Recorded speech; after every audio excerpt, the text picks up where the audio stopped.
Tari Gambyong from Yogyakarta, Indonesia. Okay, give applause again for Tari Gambyong from Saraswati Group.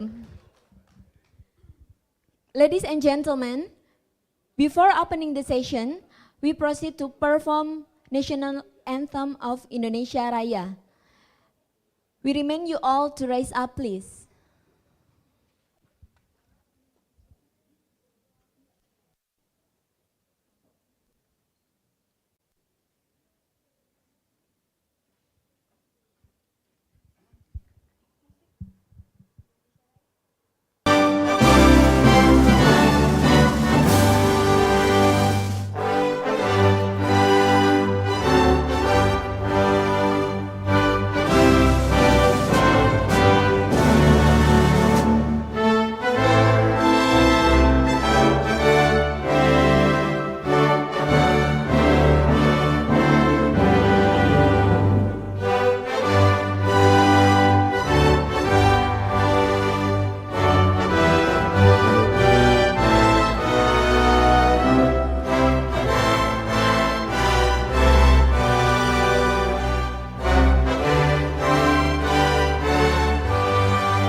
The participants may take seat again. Thank you.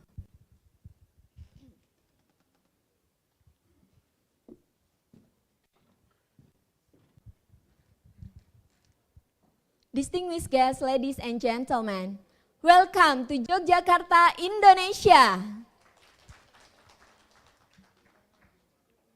Honorable Mrs. Eni Widianti, SE, MPP, MSA, Assistant Deputy for the Protection of Women's Rights in Household and Vulnerable, the Ministry of Women Empowerment and Child Protection of Republik Indonesia. His Excellency, Ambassador I Gusti Agung Wesaka Puja, the Executive Director of ASEAN Institute for Peace and Reconciliation, ASEAN IPR. Honorable Mr. Andika Krishna Yudanto, Deputy of International Cooperation, the National Counter-Terrorism Agency of the Republic of Indonesia. Honorable Mrs. Afnia Sari, Manager for Security Strengthening and Preventing Violent Extremism, the Australia-Indonesia Partnership for Justice Program. Honorable Mrs. Ruby Khalifah, Director of Aman Indonesia. Honorable Mr. Wahyu Susilo, Director of Migrant Care. Honorable Mrs. Debbie Avianti, Steering Committee of the Working Group on Women and Preventing Countering Violent Extremism. Honorable Mr. Damar Juniarto, Executive Director of Southeast Asia Freedom of Expression Network SafeNet. Honorable Mrs. Henning Parlan, Chair of the Supervisory Body Joint Initiative for Strategic Religious Action JISRA. Honorable Mr. Ical Supriyadi, Secretary General of Asia Democracy Network. Honorable Mrs. Altaf Devianti, Representative of Southeast Asia Women Peace Builders CWP. Honorable Mrs. Lourdes Veneration Ralonza, Representative of the Asia Pacific Partnership for Atrocity Prevention APAP. Honorable distinguished guests and virtual participants from Southeast Asia countries and beyond. Ladies and gentlemen, I'm Yuyun Hairunisa from Aman Indonesia. I would like to be your MC for this event today. On behalf of the organizing committee, we extend our appreciation to your presence today. Welcome to the CSO side event on WPS meeting high level, building resilient communities, applying intersectional perspectives in the regional plan of action on women, peace, and security.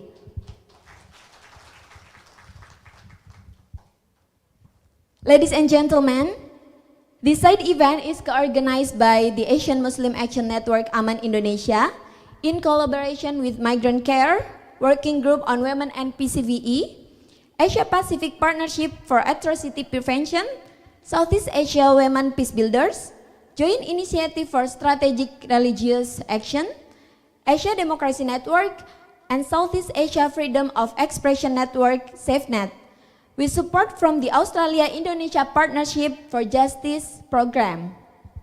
Ladies and gentlemen, this event is conducted hybrid in 2 days, on 4th and 5th July 2023.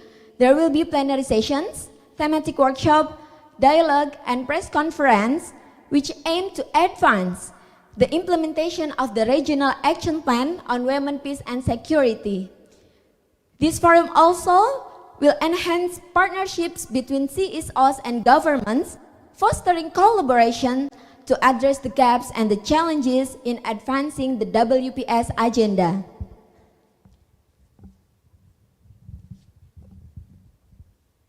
Okay, ladies and gentlemen, to begin this event today, we will listen to welcoming remarks. Without further ado, I would like to invite Mrs. Dwi Rubianti Khalifa, Secretary General of Indonesian and representative of Indonesia, the Asian Muslim Action Network Aman Indonesia. She has been engaged in women, peace, and security issues for the last 20 years. Her roles in creating possible civil society engagement in government structure has been well recognized. So welcome to Mrs. Dwi Rubianti Khalifa. The stage is yours.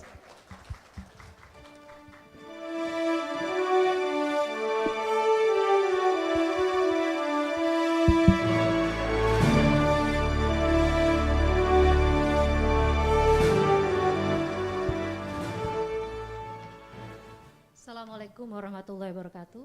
Selamat pagi, salam sejahtera bagi kita semua, Shalom, Om Swastiastu, Namo Buddhaya, dan salam kebajikan. His Excellency Ambassador I Gusti Agung Wesaka Puja, the Executive Director of Asian Institute for Peace and Reconciliation, Bapak Andika Krishna Yudanto, Deputy of International Cooperation on BNPT, currently also Chair of Senior Official Meeting on Transnational Crime, SOMTC. Ibu Eni Widianti, Assistant Deputy of the Protection of Women's Rights in the Household and Vulnerable Situation. Ibu Afnia Sari from Australia-Indonesia Partnership for Justice. All the directors representing organizing committee.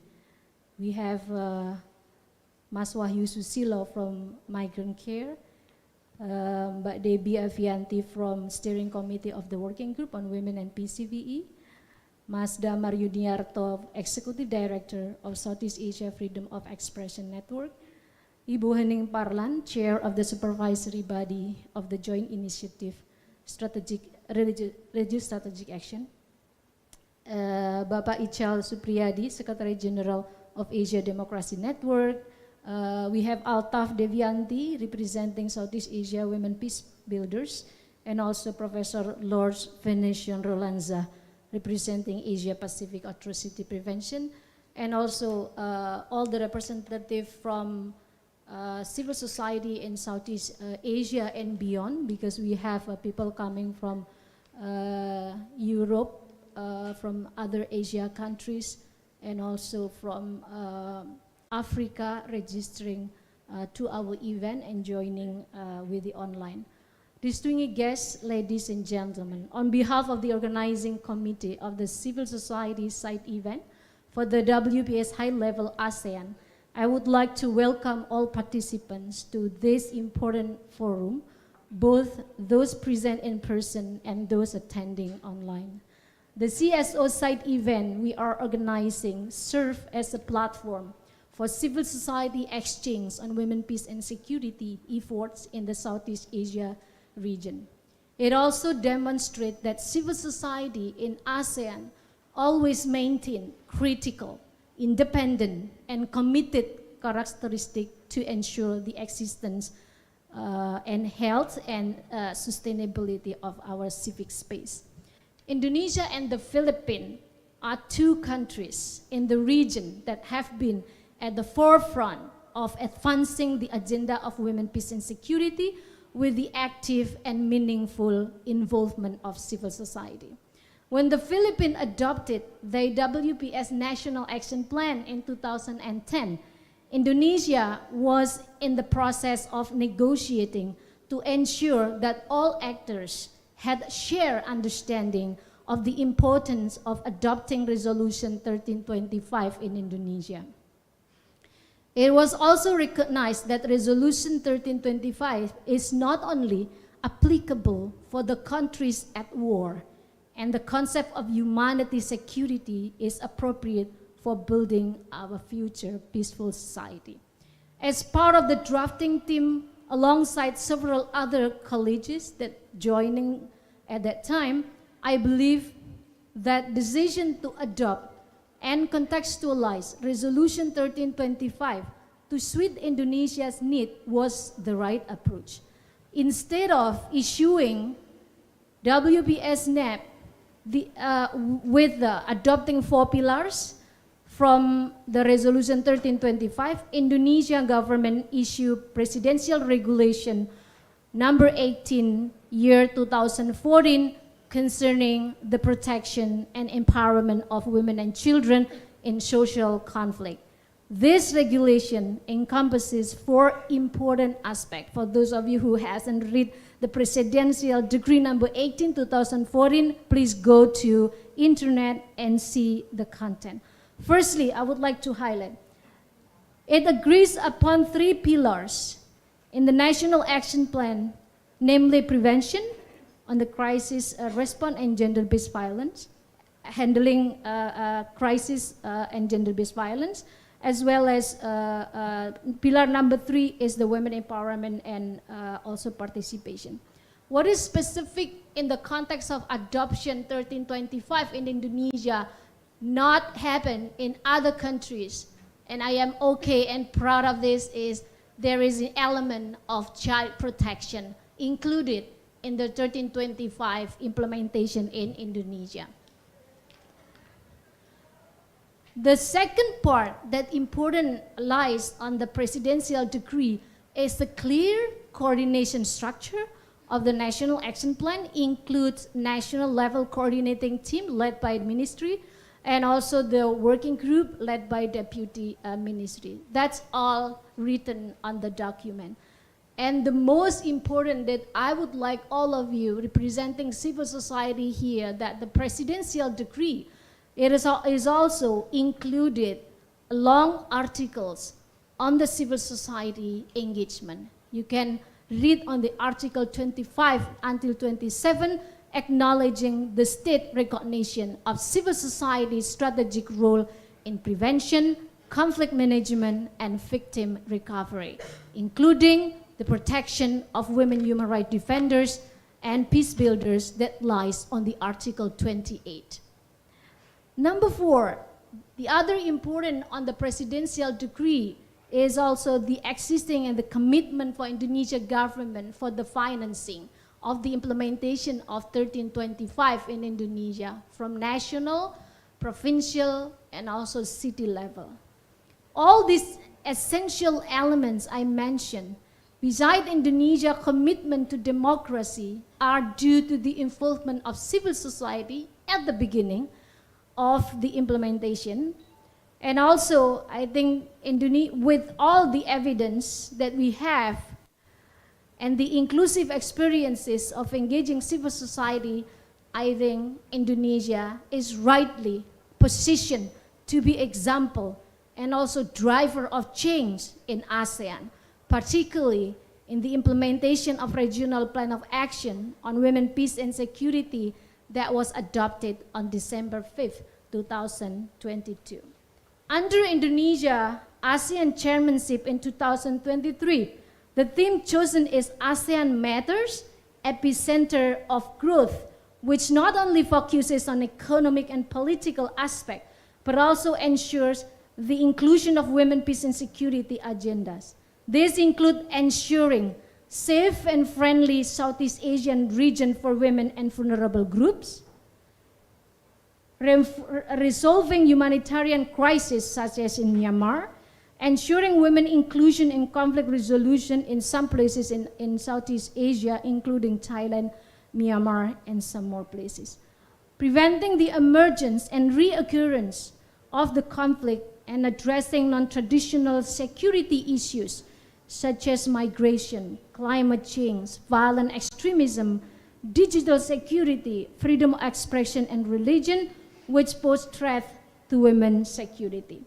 The WPS high-level event in Yogyakarta that's scheduled just next day, on 5th to 7th July, will focus on strengthening the infrastructure and accountability mechanism for implementing the Regional Plan of Action on Women, Peace and Security. The presence of representatives from ASEAN member states and civil society in the upcoming WPS high-level event, as well as the inclusion of dedicated session, there will be dedicated session for the role of civil society in the WPS high-level. I am proud of Ibu Eni that already approved this idea. Thank you so much, Ibu. So then, reflect Indonesia's commitment to inclusivity.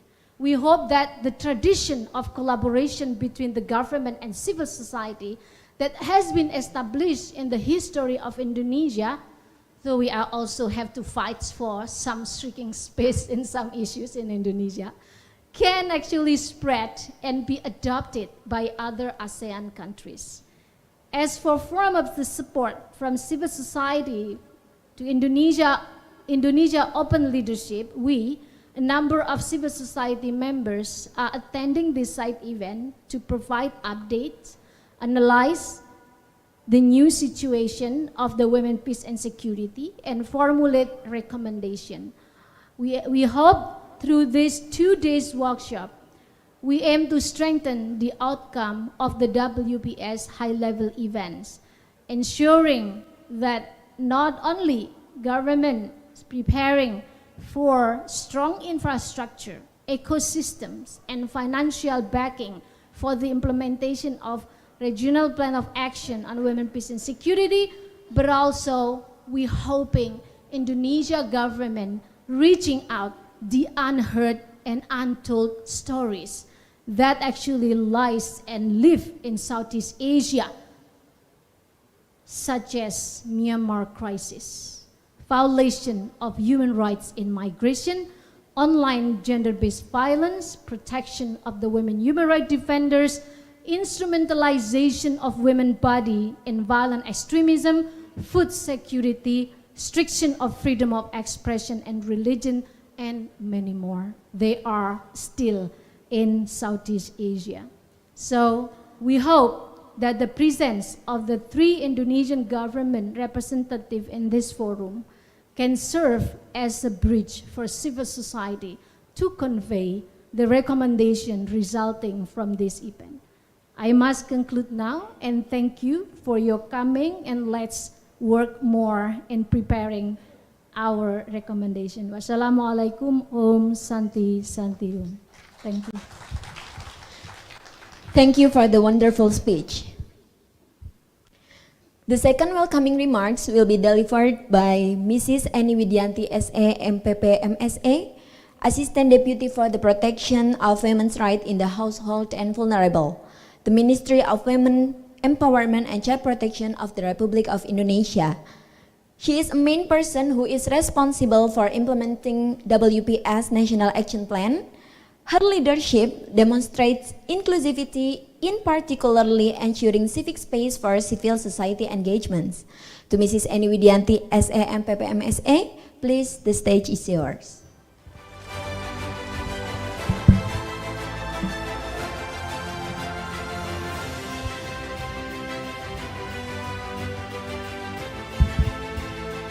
Selamat pagi, good morning.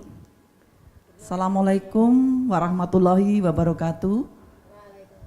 Om Swastiastu, Namo Buddhaya, salam kebajikan dan tentunya salam sehat untuk kita semua.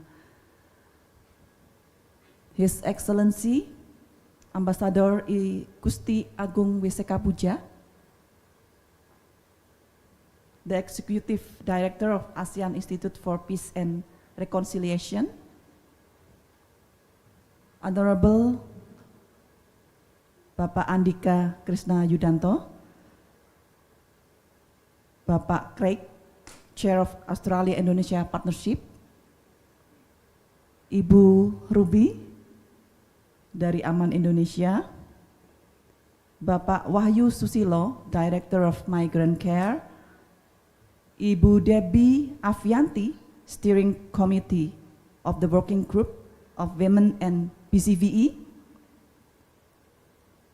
Bapak Damar Juniarto, Executive Director of Southeast Asia Freedom of Expression Network, SafeNet, Ibu Hening Parlan, from Chair of the Supervisory Body Joint Initiative, Bapak Ical Supriyadi, Secretary General of Asia Demokrasi Network, Ibu Altaf Devianti, Iman Research Center, Malaysia.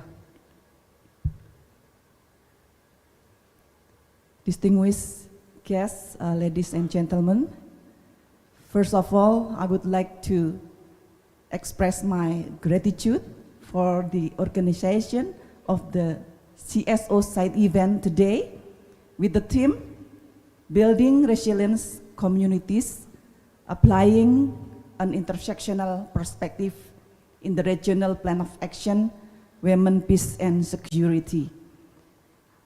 This event is democratic space created by the community. Of course, this is to strengthen their participation in the implementation of the Regional Plan of Action, Women, Peace and Security, WPS. The presence of CSO side event these 2 days, prior to the WPS high-level meeting that will be held on 6 to 7 July.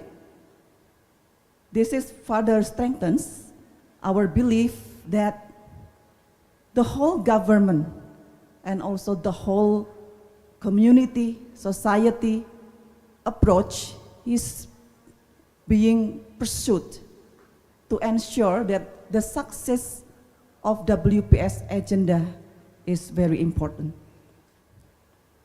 Civil society has always been proven throughout Indonesia history to have made a significant contribution to empowering community, healthcare, education, and building conflict prevention and dialogue within the community. Civil society also shown an effective as a spokesperson that connect with the grassroots. That is, they are the frontliners and the first responders when crisis occurs. As a commitment of Indonesia leadership to democracy, the WPS high-level meeting also adopt an open platform that involving state members, ASEAN sectoral bodies, and also civil societies, meaningfully and comprehensively involved in the high-level meeting. This high-level meeting that we'll be hosting the next 2 days is very important to establish the infrastructure and accountability mechanism of WPS, to establish the infrastructure and also the WPS ASEAN in the level, national level and also regional level. With the participation of multiple actors, we hope to generate realistic indicators of success while considering the social, political, and security dynamic of the Southeast Asia. Ladies and gentlemen, Bapak Ibu sekalian, during the WPS high-level meeting, we will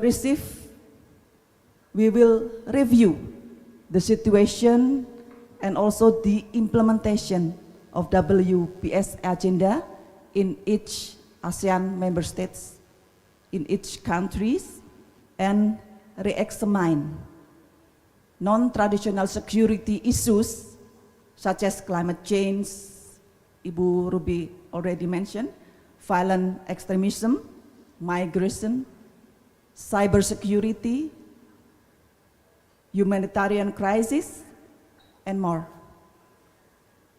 Additionally, the WPS high-level meeting will prepare monitoring and evaluation mechanism for the RPA WPS.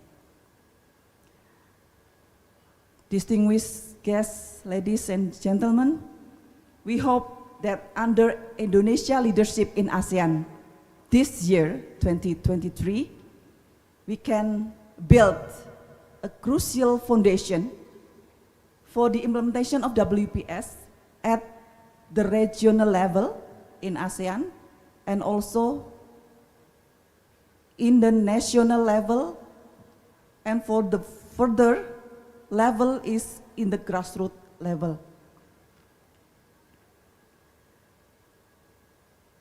We look forward to the forum providing constructive inputs on the important issues in monitoring and evaluation, and I hope this is not only the one that we can produce, such as focus on the approach facilitating the sharing of experience between actors, government and non-government, including civil society, allocating adequate resources, fostering the culture of learning, and promoting strong leadership, especially for women and children. Finally, I proudly congratulate once again for the successful organization of the CSO side event for the WPS high-level meeting, and I'm highly optimistic that the outcomes of the CSO side event today can serve as a valuable reference in the building of WPS high-level outcomes documents. May this side event run smoothly, both for offline and the online, and produce recommendation that enrich the outcome of the WPS high-level meeting that will be held in the next 2 days. Wassalamualaikum warahmatullahi wabarakatuh. Thank you. Om Santi Santi Santi Om. Thank you for the important speech. The third welcoming remarks will be delivered virtually by Mr. Andika Krishna Yudanto, Deputy of International Cooperation of the National Counterterrorism Agency, concurrently Chair of the Senior Official Meeting on Transnational Crime SOMTC. He is a champion in implementing National Action Plan on preventing violent extremism. His leadership demonstrates gender sensitivity and inclusivity has led to the establishment of thematic working groups in the Secretariat of the National Action Plan on Preventing Violent Extremism. To Mr. Andika Krishna Yudanto, please, the screen is yours. Madam Master of Ceremony, His Excellency Ambassador I Gusti Agung Osaka Puja, Executive Director of ASEAN IPR, Mrs. Annie Widianti, Assistant Deputy for the Protection of Women's Rights in the Household and Vulnerable, the Ministry of Women's Empowerment and Child Protection of the Republic of Indonesia, Mrs. Dwi Rubianti Khalifa, Country Representative of the ASEAN Muslim Action Network, AMAN Indonesia, distinguished participants, ladies and gentlemen, Assalamualaikum warahmatullahi wabarakatuh. A very good morning to all of you. At the foremost, it is an honor for me to be invited to provide remarks at this auspicious side event of WPS high-level meeting, Building Resilient Communities, Applying an Intersectional Perspective in the Regional Plan of Action on Women, Peace, and Security. I would also like to commend my gratitude to the organizers, AMAN Indonesia, Migrant Care, the Working Group on Women and PCVE, the Asia Pacific Partnership for Atrocity Prevention, Southeast Asia Women Peace Builders, Joint Initiative for Strategic Religious Action, Asia Democracy Network, and Southeast Asia Freedom of Expression Network, with support from Australia-Indonesia Partnership for Justice, for their tireless effort in bringing this event to fruition at the side event of the WPS high-level meeting.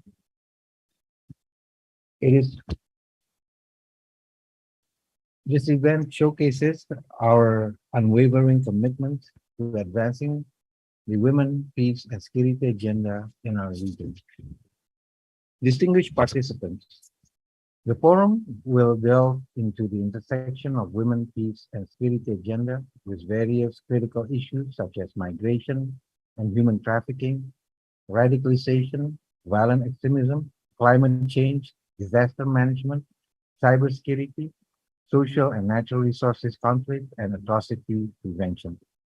In the context of radicalization and violent extremism that lead to terrorism, this issue itself is increasingly complex and poses serious threats to people worldwide, including ASEAN itself.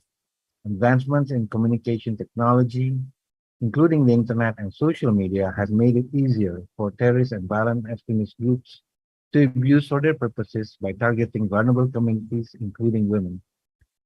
To this end, allow me to highlight the efforts of the ASEAN member states in preventing and countering radicalization and violent extremism, and its alignment to the ASEAN Regional Plan of Action on Women, Peace, and Security, in complement to the ASEAN Plan of Action to prevent and counter the rise of radicalization and violent extremism, or the so-called ASEAN POA, PCRVE 2018 to 2025. This document was adopted during the 12th ASEAN Ministerial Meeting on transnational crime in Myanmar in 2018 The ASEAN POA PCRVE 2018-2025 serves as a reference for ASEAN member states in establishing their respective national, domestic action plans to prevent and counter the rise of radicalization and violent extremism. The plan encompasses four important pillars: the prevention of radicalization and violent extremism, counter radicalization and promotion of de-radicalization, law enforcement and strengthening national legislation related to countering radicalization and violent extremism, and partnership and regional cooperation. To ensure the effective implementation of the ASEAN Plan of Action on PCRBE 2018 to 2025, during the 13th ASEAN Minister Meeting on Transnational Crime in Bangkok, Thailand in 2019, the meeting adopted the Bali Work Plan 2019-2025 by involving 19 ASEAN sectoral bodies. The document signifies ASEAN's commitment to synergize cross-sectoral and cross-pillar collaboration in preventing and eradicating terrorism and violent extremism in the region.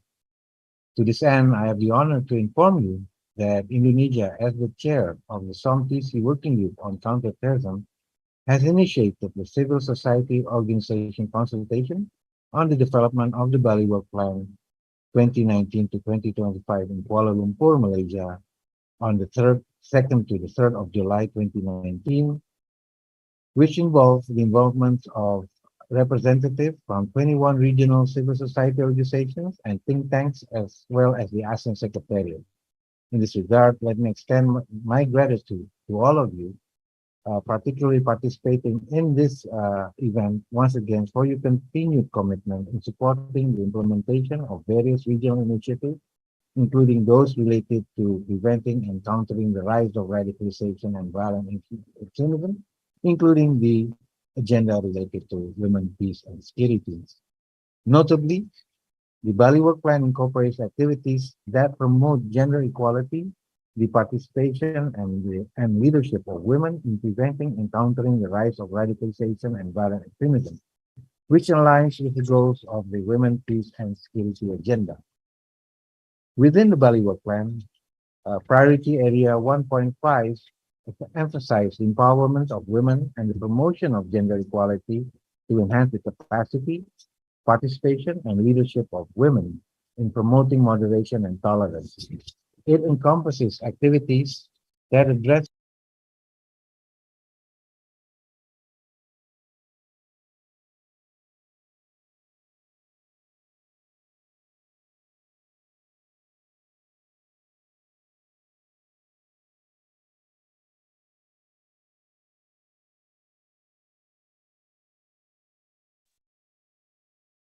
Sorry for that. Addresses local grievances, alter radical narratives, identify paths to violence taken by radicalized women and families, encourage supporting system for women on civic and moderate religious values, and promote gender mainstreaming in preventing and countering the rise of radicalization and violent extremism.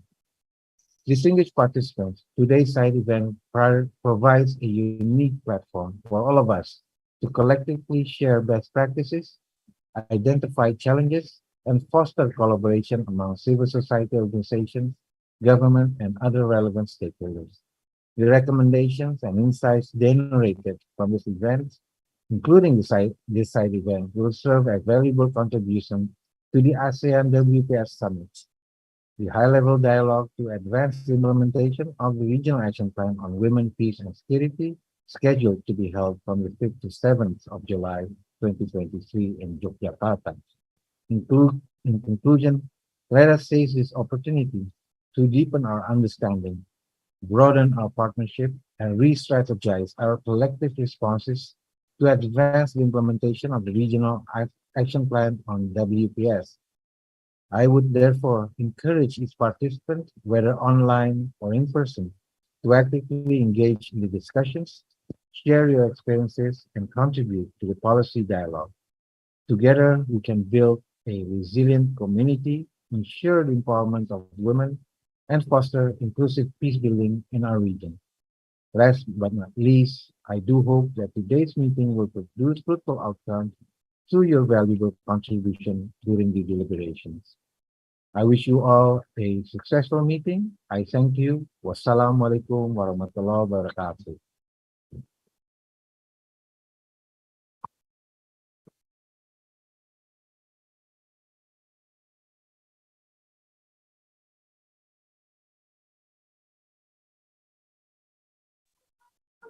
Executive Director of ASEAN IPR.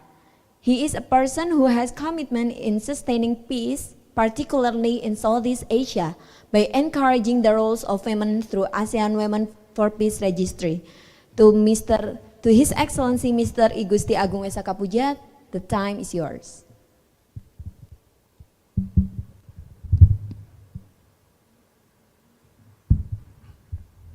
Thank you very much. Very good morning to all of you, Ibu Rubianti, Ibu Eni, Mas Wahyu, Mas Budi, dear participants and distinguished colleagues. It is always my distinct pleasure back to this very city, Yogyakarta. I feel home as I used to live here many years ago, and certainly the city is very inspiring and very exciting to be among the vibrant civil societies. Well, may I just starting my presentations by giving you a little bit the reflections on ASEAN's. Since its inception in 1967, ASEAN devoted itself to the pursuit of peace. ASEAN has made a remarkable achievement since its establishment. ASEAN has evolved from an association to a regional organization focusing on building a community of shared values and norms. Actually, if you look at the history of ASEAN, the making of ASEAN and the journey of ASEAN is a success story of peace building itself.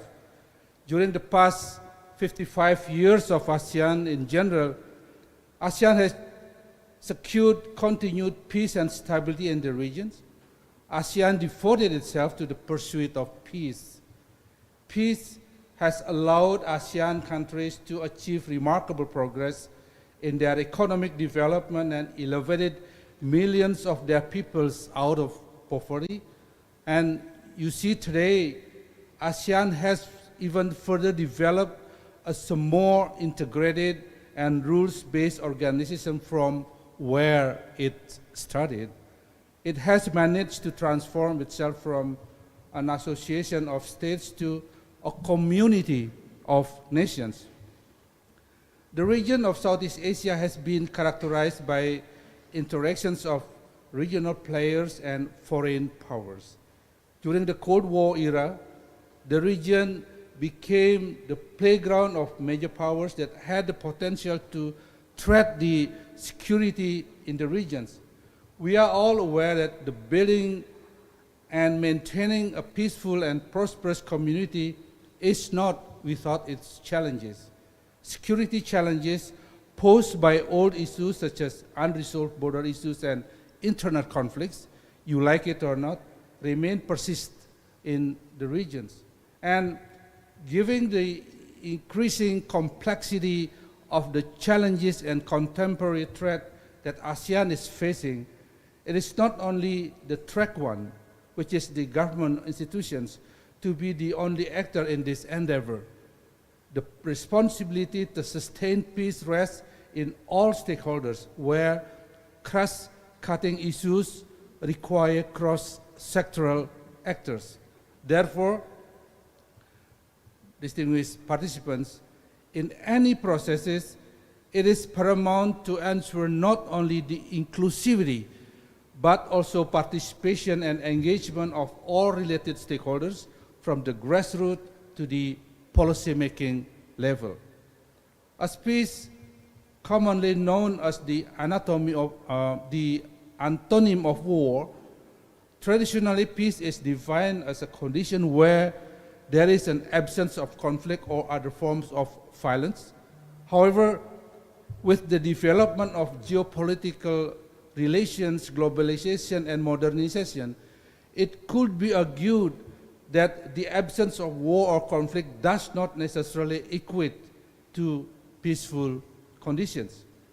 The presence of non-traditional security issues, which has been actually addressed by Ibu Rubianti and Bu Eni, such as intolerance, radicalism, extremism, climate security, irregular migrations, transnational health crisis, and other issues, may also be considered disturbing factors for sustainable peace. Such unpredicted non-traditional security challenges have affected all of the major aspects of life, from humanitarian to economic stability. They have all surfaced as potential disruptions to the security and stability of Southeast Asia as a region and ASEAN as an organization. Such challenges have undoubtedly encouraged the international community, including ASEAN, to adapt and work together closely and collectively. ASEAN has evolved from an association to a regional organization focusing on building a community of shared values and norms. This was due to the need to intensify political cooperation, strengthen peace and security in the region, as well as the need to narrow the development gaps and enhance economic competitiveness of individual member states.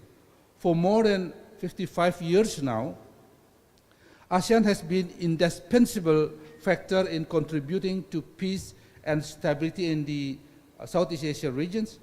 In such period, ASEAN has initiated various platforms for dialogue in larger atmosphere.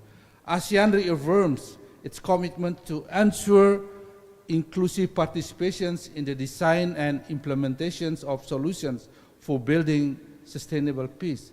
And you are fully aware that the biggest challenges of ASEAN for the future are threefold. First, continue to maintain and enhance the region's peace and security, taking into considerations of the current circumstances and political dynamics in the regions, as well as the various traditional and non-traditional security threats. Second, continue to maintain and enhance the region's economic resilience and progress. And last but not least, continue to strive towards a people-centered ASEAN. And ASEAN's steps to move forward has arrived at the point of no return. Challenges must be converted into opportunities, and the current disruptive world orders poses both uncertainties and risk. The role of regional organization is not only managing major power relations, but also increasing their capacity to solve problems. Now, ASEAN has developed into a more integrated and rules-based organization from when it first started more than 55 years ago. It has managed to transform itself from an association of states to community of nations with its three pillars, as you are fully aware: political and security community, economic community, and socio-cultural community. And as an organization, ASEAN has also evolved into a driving force whose role is recognized by the international community. ASEAN has provided platforms for dialogue and cooperation amongst regional and major powers in a wide range of issues, from political, economic, socio-cultural to defense. And how ASEAN has achieved all this? One simple answer is ASEAN's continuous efforts to cultivate and foster peace and stability in the region. Such conditions thus pave the way for ASEAN member states to develop its economics and, as I said, elevate the livelihood and prosperity of its peoples. ASEAN works in ensuring the longevity of peace, stability, and harmonious society in the region does not happen overnight, and it is certainly not a one-person show.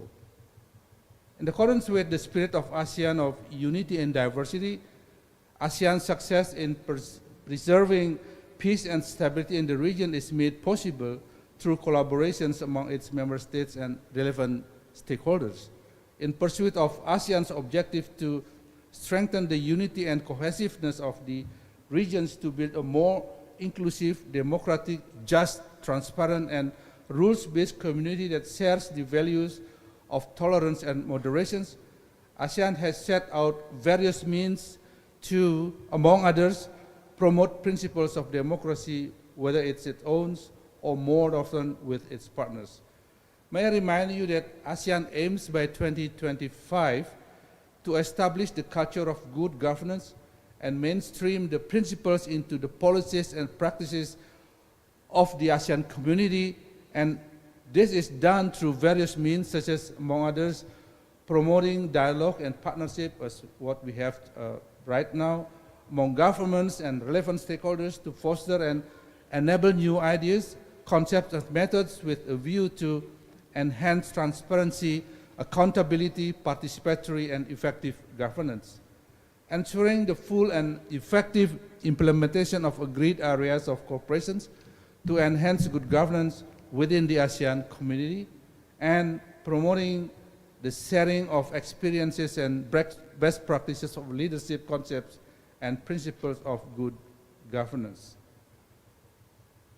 Therefore, peace should be earned and nurtured, which now even more important, distinguished participants. If we do not guide the peace process, conflict will reoccur. Peace is certainly not a one-stop process. It is the process which includes also the prepare the unexpected. Peace and democracy are inseparable. The culture of democracy sustains the culture of peace and vice versa. ASEAN Institute for Peace and Reconciliation, where I'm work now, as a platform was established to further consolidate the community building processes in ASEAN by strengthening research activities on peace, conflict management, and conflict resolution. With its motto, forging and fostering peace, this peace building is at the very core of the ASEAN for Peace and Reconciliation work, particularly in advancing and promoting culture of peace in the regions. As Track 1 and Point 5 institutions of ASEAN, the ASEAN for Peace and Reconciliation is given the flexibility to reach out and collaborate with all stakeholders, including government institutions, academic institutions, civil society groups, and of course, youth. Now, more than ever before, peace cannot be taken for granted. It is my fervent belief that ASEAN can and will continue to navigate through this ever-changing and challenging world through the ASEAN community. The challenges are painstakingly lying ahead, but ASEAN has resolved to move forward to establish the avenue that is tailored to accommodate the uniqueness and diverse political views of its constituent member states. We live in an imperfect world, but it is common interest to join hand in hand to ensure that religion, democracy, and pluralism can thrive as uniting force to ensure that our world is peaceful, harmonious, and prosperous. So let us continue to promote the principles of inclusivity and the people's participation, which are at the heart of democracy.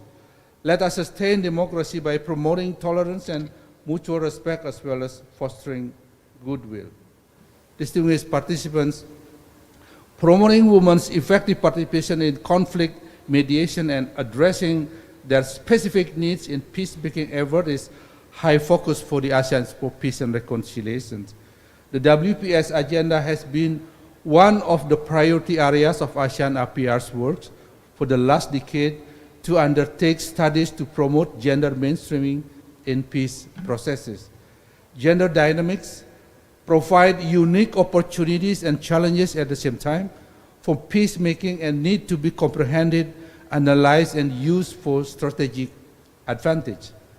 As an effort to raise awareness among ASEAN member states in the importance of gender perspective and gender-responsive mechanism in peace processes in the regions, ASEAN for Peace and Reconciliation has also been collaborating with experts and practitioners on peace building from within the regions to develop modules for a training program on women, peace, and security.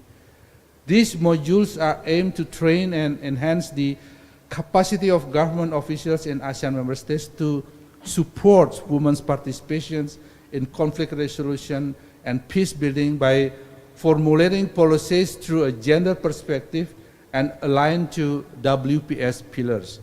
The main output of this project will then be pilot testing modules on conflict preventions, peace building, mediation, and resolution that are based on WPS framework. As we all know, the pandemic has caused a global disturbance. The unprecedented impacts of COVID have disproportionately affected vulnerable groups, in particular women. This is due to the fact that the pandemic has heightened the vulnerability of women in various contexts, namely in conflict, post-conflict, and non-conflict situations. The pre-existing social, economic, and political inequalities surrounding women are also further exacerbated by the pandemic.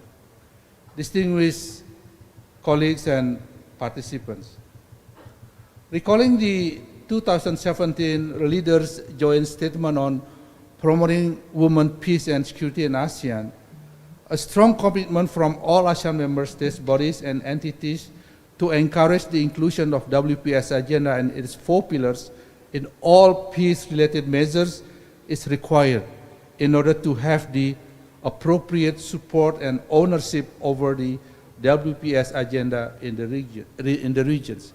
With that said, as an entity associated with ASEAN, ASEAN-APIA has undertaken several efforts to provide a robust and collaborative response also to COVID-19 that highlights the importance of gender inclusion, including in peace setting. And the establishment of ASEAN Women Peace Registry, OPER, as IPER's pools of experts in 2018, marks an invaluable steps towards addressing the issue of gender mainstreaming in peace processes, as well as to implement capacity building for women as peace builders and promote a more gendered approach to peace and conflicts in the regions. This existing WPS initiative within ASEAN shall also serve to complement the results of ASEAN regional studies on WPS. Through these activities, we believe that we can encourage more ASEAN member states to contribute to the regional plan of actions to advance WPS, as well as to adopt the agenda to their respective national policies. So, distinguished colleagues, participants, we must empower the participation of local and marginalized groups at the grassroots levels. Through active involvement from local actors, we will then be able to monitor the unique conditions and needs of women on the ground and formulate a more comprehensive strategy to enhance women's meaningful participation, particularly in the policy-making process. We consider the role of male leaders to be advocates and allies of this advancement of the WPS agenda, especially in the decision-making process. Through constant engagement with various actors and stakeholders, I believe that we can ensure a more inclusive, robust, and sustainable response that is driven by the WPS agenda. We are fully aware that peace building is a complex and multidimensional exercise that encompasses tasks ranging from the disarming of warring factions to building of political, economic, and judicial institutions. It utilizes a variety of actors in the constructions of culture of peace to replace a structure of violence. Peace, distinguished colleagues, is not about the absence of conflict. Peace is not a calm before the storm or about a white dove flying over a rainbow carrying on olive branch. It is said that if you want to know where to find your contributions to the world, look at your wounds. When you learn how to heal them, teach others. We must embrace pain and burn it as a fuel for our future journey. From every wound, there is scar, and every scar tells a story. And a story that says, I survived. And when it comes to survival, suddenly we don't have the luxury of options and times. Charles Darwin once said that it is not the strongest species that survive, not the most intelligent, but the one most responsive to change. ASEAN community not only strengthen the integration process in the regions, but also harmonizing members' perspective to be more open on discussing issues and to embrace the regional and global changes guided by the spirit of transforming trust deficit to geopolitical trust. How to ensure that any advancement in ASEAN cooperation, including on WPS agenda, can be carried out at the pace comfortable for all ASEAN member states while maintaining ASEAN centrality and leadership. We must believe in peace, but it is not enough to only believe in it. We must work at it. Peace is always work in progress. We need patience and perseverance, even though we must walk through dense fog and bumpy roads. There is no old road towards the new directions. You cannot discover new oceans unless you have the courage to lose sight of the shore. A blind person once asked God, can there be anything worse than losing eyesight? God replies, yes, losing your visions. I hope we'll not only keep our noble visions alive, but also enrich to advance the implementations of the regional plan of action on WPS in our regions. And we wish you a very productive forum. Thank you for this opportunity. Thank you for the important speech. Ladies and gentlemen, going to the next agenda is photo session. For the first photo session, we kindly remain to representative of government and the organizers to come forward to the stage, please.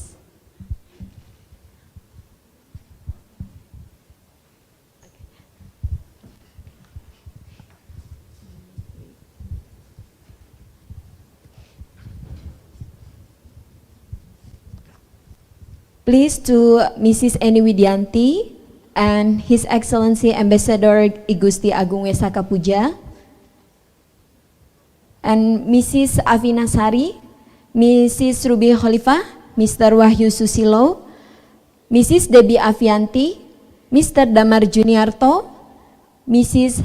Hening Parlan, Mr. Ical Supriyadi, Mrs. Altaf Devianti, and Mrs. Malordes Veneration Rolonza. Please come to forward to the stage.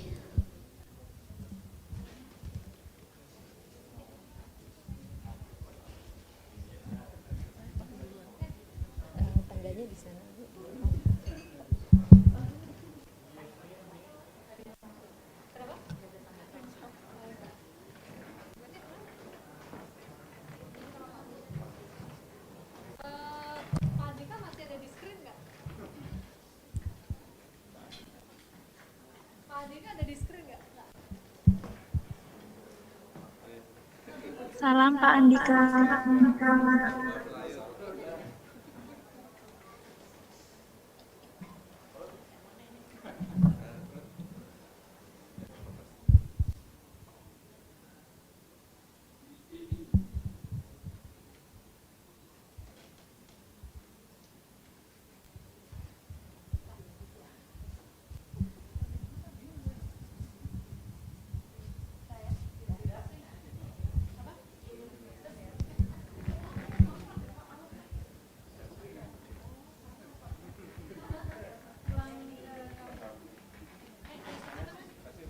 Yeah.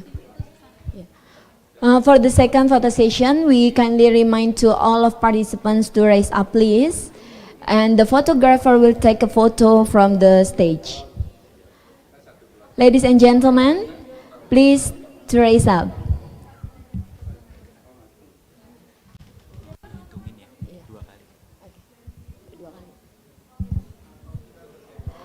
Okay, ladies and gentlemen, may take a seat, may take a position in front of your seat, and the photographer will take a photo.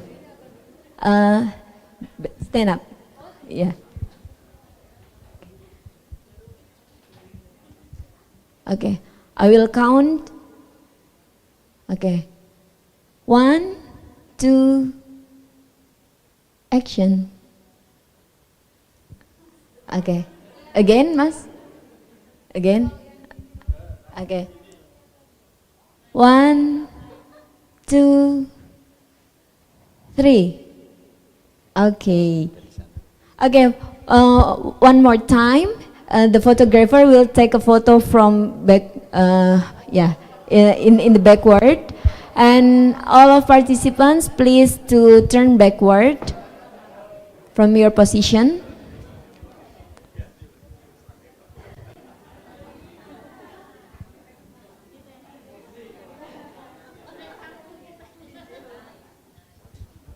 Okay, I will count.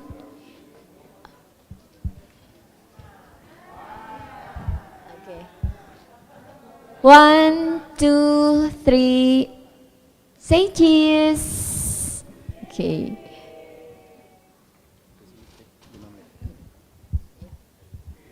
Okay. Okay, thank you. Ladies and gentlemen, you may take a seat again.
we proceed to the main agenda of CSO side event. In the first plenary session, we are going to listen some experts in elaborating WPS Regional Plan of Action and its intersection issues. This plenary session will be led by Mr. Taufik. But before I give time to Mr. Taufik Andri, let me introduce him. Mr. Taufik Andri is Executive Director of Yayasan Prasasti Perdamaian Institute for International Peacebuilding Indonesia. He is an expert in counter-violence extremism issue who has experience in CVE for more than 17 years. His leadership has brought untouched issues to the surface, such as children and teenagers becoming perpetrators of radicalism and extremism. For Mr. Taufik, please, the stage is yours.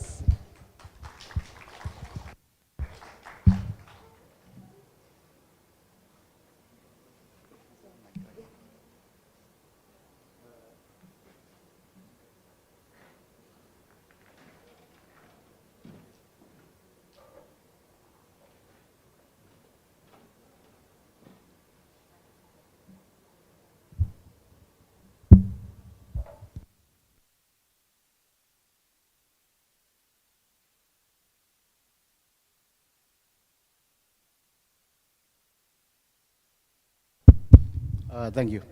Good morning, ladies and gentlemen. Assalamualaikum warahmatullahi wabarakatuh. Selamat pagi, salam sejahtera.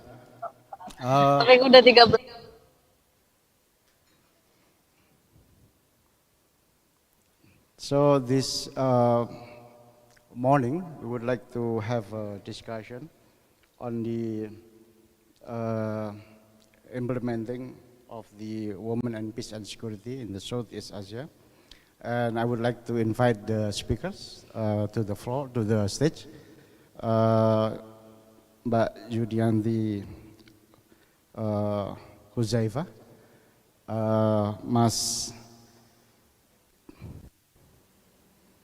Priyambudi Sulistianto, and then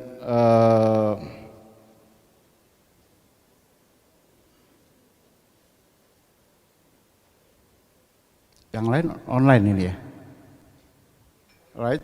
Mbak Iren from Melbourne, and then Miss Anghana Nila Paicit. I hope that I spell your name correctly. Please, silakan, Mas. And then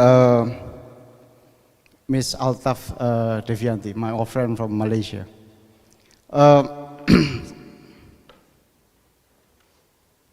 So this morning, we would like to explore on the recent development of the women, peace and security in the Southeast Asia context, on the things that what works, what doesn't work, what's not really working, and how the intersection issue with the other issue like the political crisis in Myanmar, like the violent extremism that might occur in a couple places, and then the issue of the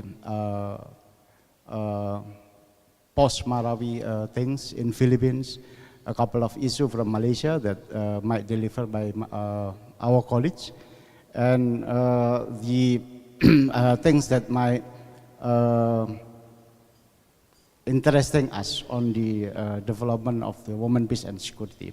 But beforehand, I would like to introduce the speakers that happens, three of them to be online, and then the rest is in front of us right now.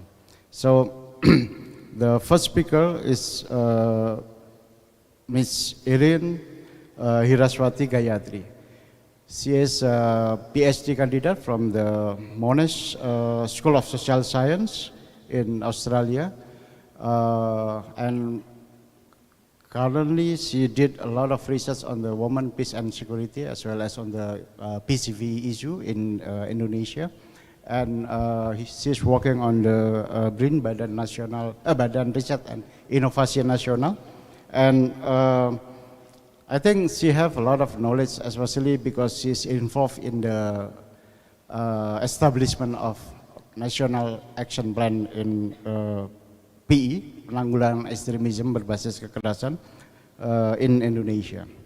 The second speaker would be Mbak Nuyanti Huzaifa, senior woman activist, gender champion. No need to read the CV. Former commissioner of Komnas Perempuan, and then we call it as a, panutan, role model of women activists in Indonesia. And then Mas Priyambudi, senior scholar.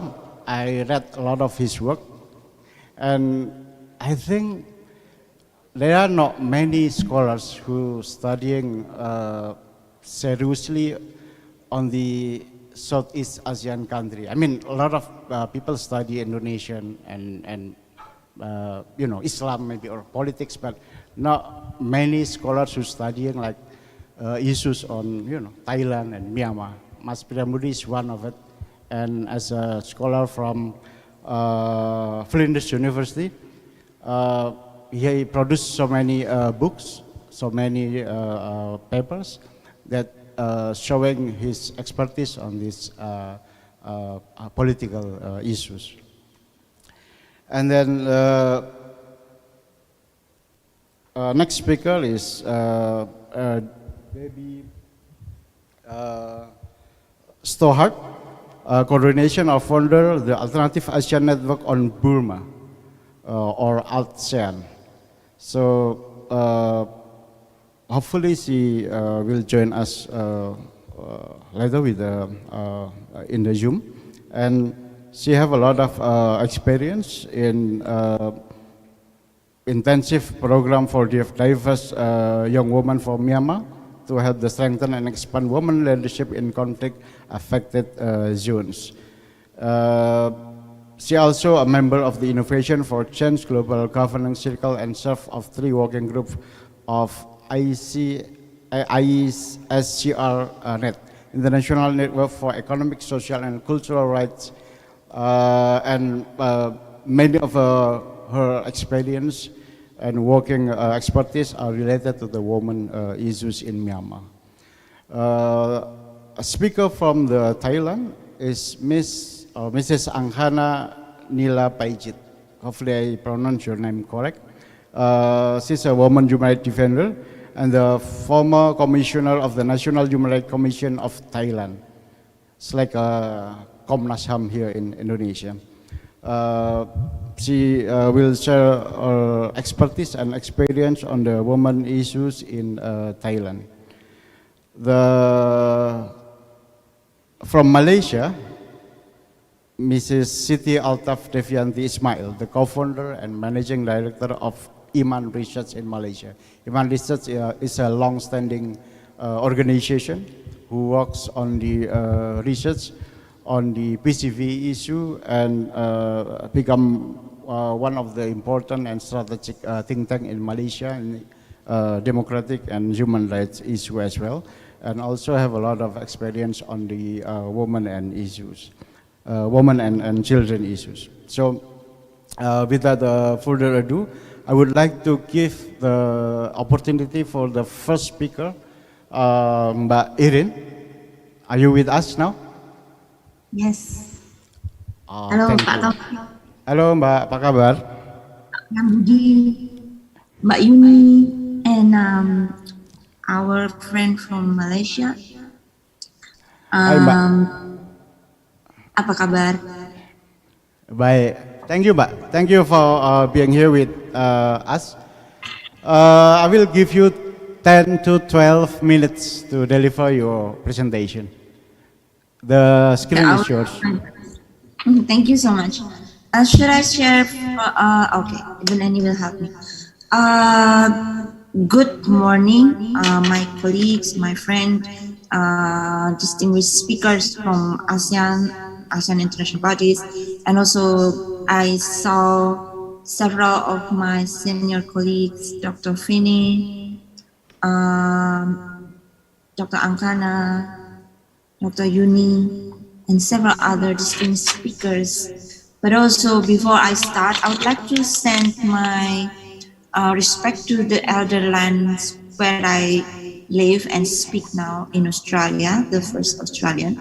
And the second, I would like also to extend my gratitude towards the committees, especially Ruby Khalifa and friends, Afnia Sari, friends in Tisra, SafeNet, and several other institutions which I witnessed had invested their time and energies in order to have this very special occasion. So the topic which I will present, and I hope I won't spend too much telling what it is, but I will just share the insights of the today's ASEAN Regional Plan of Action on Women, Peace and Security. Okay, first slide, please. When I first approached by Ruby to discuss this topic, my mind wandered to several years ago when Indonesian civil society organizations back then, between 2002 to 2007, started to develop our National Action Plan, Women, Peace and Security. That was when I realized that people-to-people communication had started, and without further ado, we had actually departed to break, and we had managed to have more informal conversation on how we would approach the global norms into our National Action Plan. One thing that we should remember is that Women, Peace and Security agenda cannot be claimed as only global norm liberal agenda, but it already articulated in several members of Southeast Asian as a regional entity. The Philippines was the first to adopt National Action Plan, followed by Indonesia in 2014. During those periods, the communication with the civil society organization as norm entrepreneurs and then norm advocates of women, peace and security went very smoothly. We also realized when discussing this topic, as perhaps international relations students alike understood, that it is always challenging to adopt global norms into national context. But the same challenges also met when adopting the global norms into regional entity as ASEAN. So in that sense, I understand very much the nobility and also the active participation of ASEAN organization bodies to actively endorse this women, peace and security as a crucial initiative for achieving global peace. These are not only tokenistic jargons, but if you look into the document which is now in my hand, probably 58 pages of regional action plan with matrices and all, it was not it did not came from thin air, but it came as an accumulation of structured dialogue between ASEAN member states, but also contribution of individuals and organizations in articulating what is ASEAN Women, Peace and Security agenda about. But let us now back a bit, withdraw to the year of 2000 when Women, Peace and Security agenda was born. The agenda was actually a fruit of meaningful conversation among women from the global south, but also global north in the UN headquarters in New York, considering the end of pretty much haunting conflict, the impact of conflict, armed conflict in several regions globally. The United Nations Security Council resolution with 4 main pillars: prevention of violence against women, protection from sexual and gender-based violence, women participation in decision making, and women's involvement in conflict prevention, management, and resolution. This being said, as a regional organization, ASEAN promotes sustainable security and peace by focusing on women's empowerment and implementing the WPS agenda at the regional level. Again, bearing in mind, two of the ASEAN member states had already adopted it with similar but different national contexts when they adopted, the Philippines and Indonesia. Next slide, please. What is the ASEAN Regional Plan of Action on Women, Peace and Security? It started with the ASEAN Summit in November 2017. Several ASEAN leaders adopted a joint statement on promoting women, peace and security in ASEAN to demonstrate their commitment. Again, this is part of the leadership normative potential to transform into framework of action. In September 2020, the ASEAN Ministerial Dialogue on Strengthening Women's Role of Sustainable Peace and Security reaffirmed ASEAN's commitment to integrating women, peace and security into regional policies and frameworks across the three Asian community pillars: political security community, economic community, and social cultural community. In 2021, after the recommendation from the result of the ASEAN Regional Study, the ASEAN Regional Plan of Action on Women, Peace and Security was launched under the leadership of Cambodia at the time. And the aim is to mobilize Asian member states to advance the implementation of Women, Peace and Security agenda to promote lasting peace and security for all citizens. I will share some comments here. What we aim by peace and security for all citizens is not only negative peace, but positive peace where members of particular community, in this case ASEAN, could actively contribute and they not live in fear or threats. This is one of the main issues that ASEAN realistically face under the heightened tense of the global politics, but also it seeks to maintain the stability in the region, as our former speaker, Mr. Puja, mentioned, and also Mr. Andika mentioned in their speech earlier.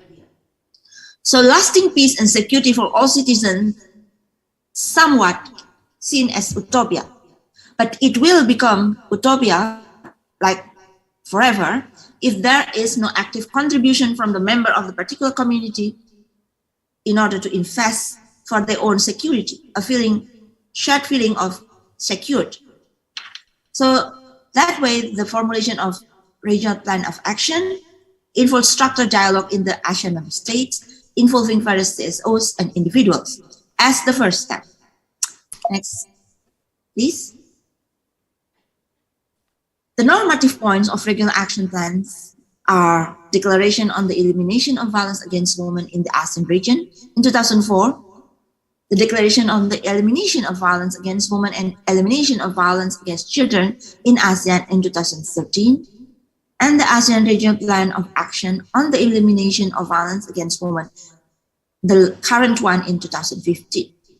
Then you might ask, what does it mean of these normative points? Normative points are useful insights, perspective, tool to ponder upon the actions that need to be taking place in order to reduce, for instance, the level of threat, in order to advance the condition of women and children, and perhaps transgender, and perhaps all other marginalized communities in ASEAN, using the women, peace and security as a framework, as a policy tool. Thus come the keyword intersectionality, which will be discussed by other speakers later on. Next slide.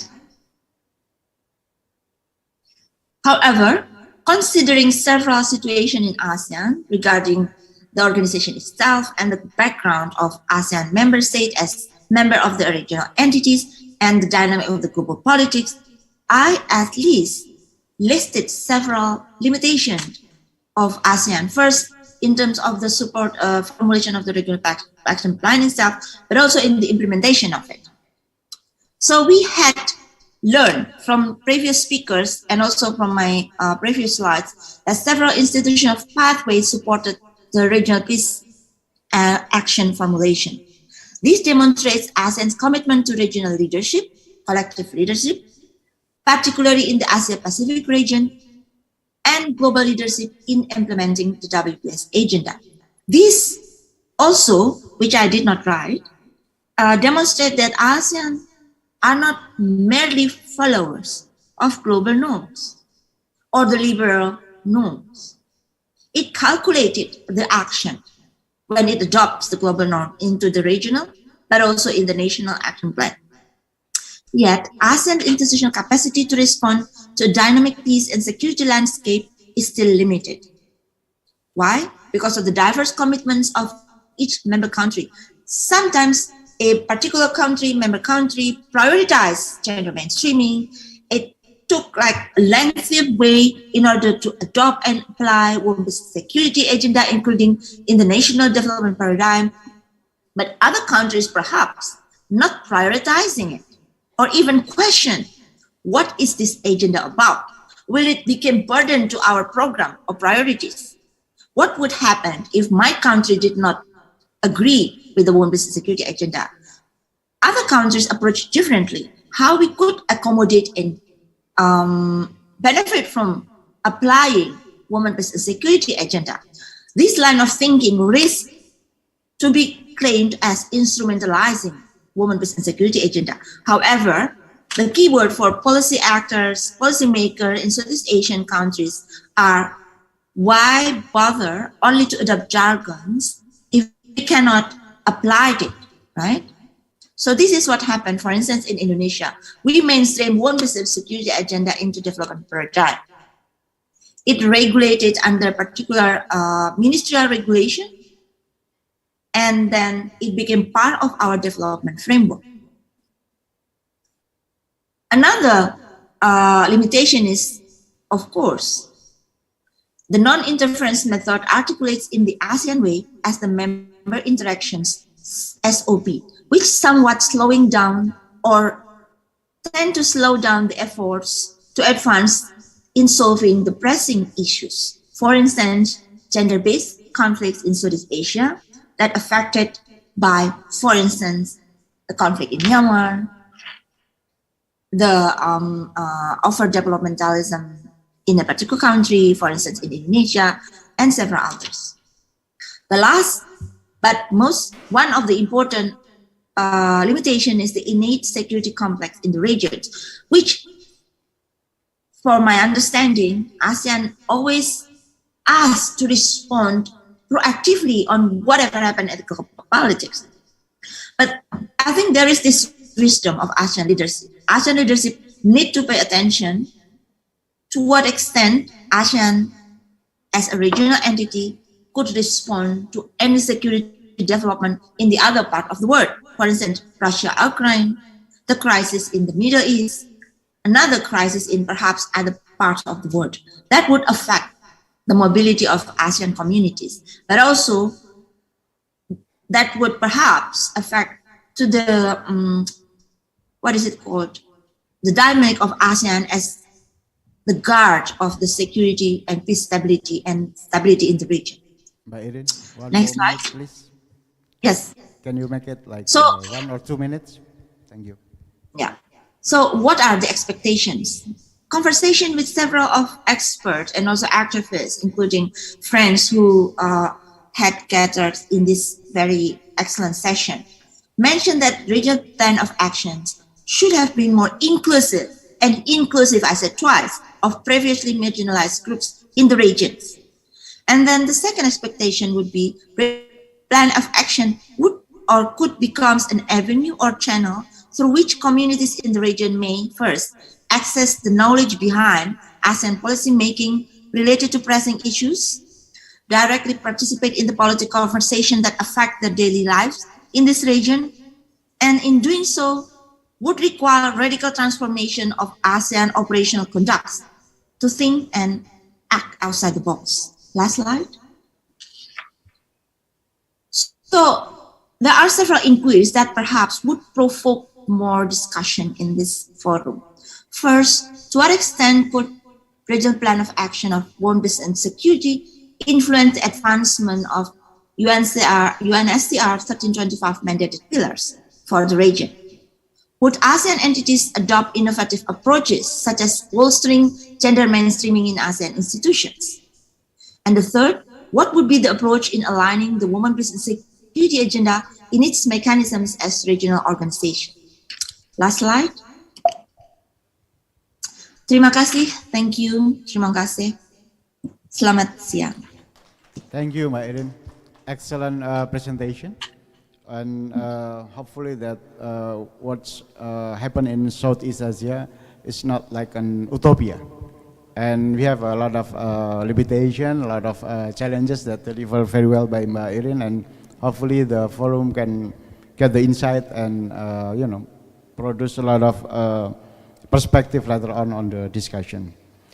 Thank you for Mbak Irin, and then we move to next speaker, Miss Altaf Devianti from Malaysia. Are you with us now?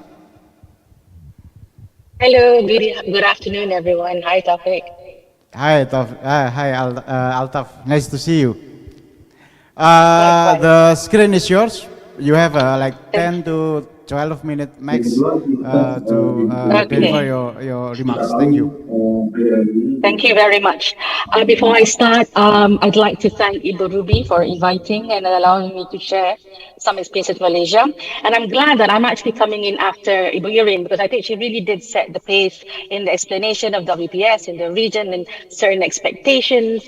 And what I'm going to be doing in the next 10 minutes is really not to talk about what is WPS in Malaysia, because WPS is still very much in its initial stage in Malaysia. I think one of the most key things that we've done recently was just increase the number of female peacekeepers. But what I'd like to actually share more is the second part of the topic, which is the intersectionality. Malaysia, as we all know, has not experienced conflict. We don't have any intra or conflict happening. However, we are a recipient, of many people that are running away from conflict. And one of the key things that's not touched much in Malaysia is the spillover effect of conflict, of challenges, be it violent extremism, terrorism, and of course, interstate conflict in the region that has spilled over to Malaysia. So for my presentation in the next 10 minutes, I'd like to actually focus specifically on one conflict that is not that a spillover effect of the conflict in southern Thailand that is not that much talked about in international media. The reason being is Iman has been focusing for the number of years on the number of conflicts in the region, but in particular on the Patani conflict because of the spillover effect that has never been highlighted and has significant impact on Malaysian community, Malaysian, and the lack of a policy in the country to address it. So just to give around, for the past few years, we have been looking at the spillover effect of the Patani conflict, the Southern Thai conflict into Malaysia, in particular focusing post 2004. Now, why that? Let me just give just a short brief for those who may not be fully aware. The Patani conflict is one of the most longest running conflict in the whole region. It's nearly 100 years as a result of the what do you call that? There's the break of borders of colonization, but in particular after the Anglo-Saxon Siam Treaty 1909. But specifically, we've been looking at post 2004 in particular. So just to give you an area, the conflict is within three key areas, which is the Alapatani, Naratiwat, and parts of Songkhla, which are really at the borders with Malaysia. It's at the borders in Kelantan, and also of Kedah and Perlis, on both on the west coast and the east coast of the peninsula. There's been a number of reasons that people have that has been attributed to the conflict. I think Madam Anchana will be speaking a lot more on that, so I won't really touch it. But post 2001, particularly post 2004, the violence literally escalated. Particularly during the Thaksin regime. And one key thing that happened during this time was we saw an exodus of youths that came from Southern Thai to Malaysia. And at the same time, as I put there in the slide, between 2004 and 2017, you had these numbers: 7,000 deaths, 6,000 children lost a parent, 3,000 women were widowed, and that's by the ICG. Next slide, please. So what study did we do? So we looked at, in particular, the youth. So we did both a mixed method approach study of looking at both quantitative and qualitative, interviewing about oh, sorry. This for the Exodus, we was not a mixed method, not a huge one. We interviewed about 100. So the aim of the study was to look at the effect of the escalation of violence for the past 20 years on the community, and identify strength and challenge. When I say community here, I'm talking about those that ran to Malaysia. Next, please. So, what were the key findings? Migration to Malaysia is a strategy, flight strategy. It is to run away from the violence in fear of arbitrary detention, in particular for young men. And you can categorize them into four. There were mostly migrant workers. And when I say migrant workers, majority were irregular migrant workers. The number of irregular migrant workers, most of the irregular migrant workers for the Patani young males are actually what we call in Malaysia as Tom Yum restaurants. They name Tom Yum restaurants. I mean, Tom Yum is not the only dish they sell, but it's well known that Tom Yum restaurants basically serve Thai food. And just to give you an idea, registered number of Tom Yum restaurants within the Tom Yum Association in Malaysia is about 30,000. So you could just multiply that with some of the workers, of how many of the workers. Most of the workers are predominantly from Patani, from the south, and they come in through tourist visas. So they're irregular migrants. They don't have the protection, any kind of labor law protection. The second type of migration is actually through studying students. A number have actually coming in students. I also want to highlight that a number of those migrated are also women, and also for the same reasons, which is either seeking refuge from persecution, but for the female in particular, particularly if the males in the family have been targeted or are in detention, a lot come here to also take over the role as breadwinner for the family back home. So these are the types that actually come through. Now, what do we see in the impact of the conflict on their mental health? Definitely there is an impact on the households and the communities that are left behind in Thailand, and those, of course, who are fleeing. And we're also seeing that women itself actually experience the violence rather differently. And I think the data, as well as a number of literature, we also agree that these are the types of things that are being faced by predominantly women. For instance, soft target, collateral damage, gender-based violence caused either by the aggravated conflict or domestic violence, and the double burden that women have to assume as a result of losing a breadwinner. Next, please. So after that study, we actually continued to look at the mental health aspect. So we know for a fact that there's so many that's come here. And I forgot to share with you. Pre-COVID, the guesstimate numbers based on the tourist income data that we were able to get, which showed a very stable numbers. It seems that there's a guesstimate of nearly 100,000 those coming in from the south to Malaysia to work pre-COVID. It went down further. A lot decreased during the COVID time, because at one point the numbers from Thailand showed 30,000 returning, but they have started to come up again. And I would probably assume it may go back to the normals pre-COVID pretty soon. So we continued with that study to look at this interesting demographic, and we wanted to see how are they doing mental health wise. And why were we bothered with the mental health of Patani youth in Malaysia? What was the point? Well, it is to look at, we wanted to assess their psychological distress and the perceived health of the Patani themselves. And what is the prevalence of the following issues such as depression, anxiety, post-traumatic stress disorder, complex post-traumatic stress disorder. So we wanted to identify factors associated with psychological distress and perceived health of Patani youth workforce in Malaysia. Next, please.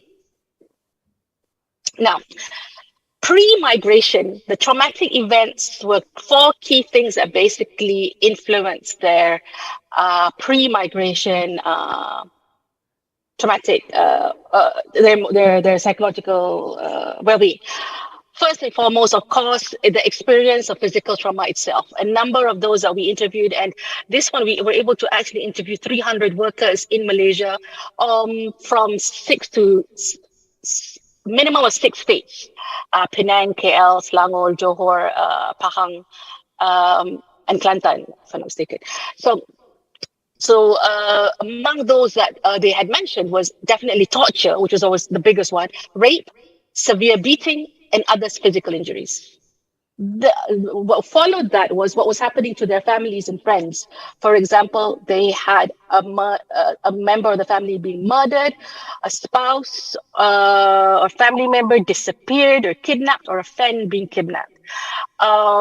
They experienced lack of basic necessities was the third most frequent type of trauma reported. For instance, lack of shelter, food and water, inability to access healthcare when ill. And of course, the fourth was persecution or coercion by in this context, mostly by the military, and being witness to persecution or coercion and violence.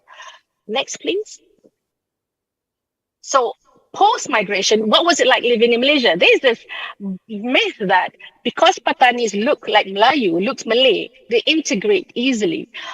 This may have been true for those who had migrated or came over in the 80s or in the 70s, but who have somehow during that time have been able to integrate into the Malaysian landscape.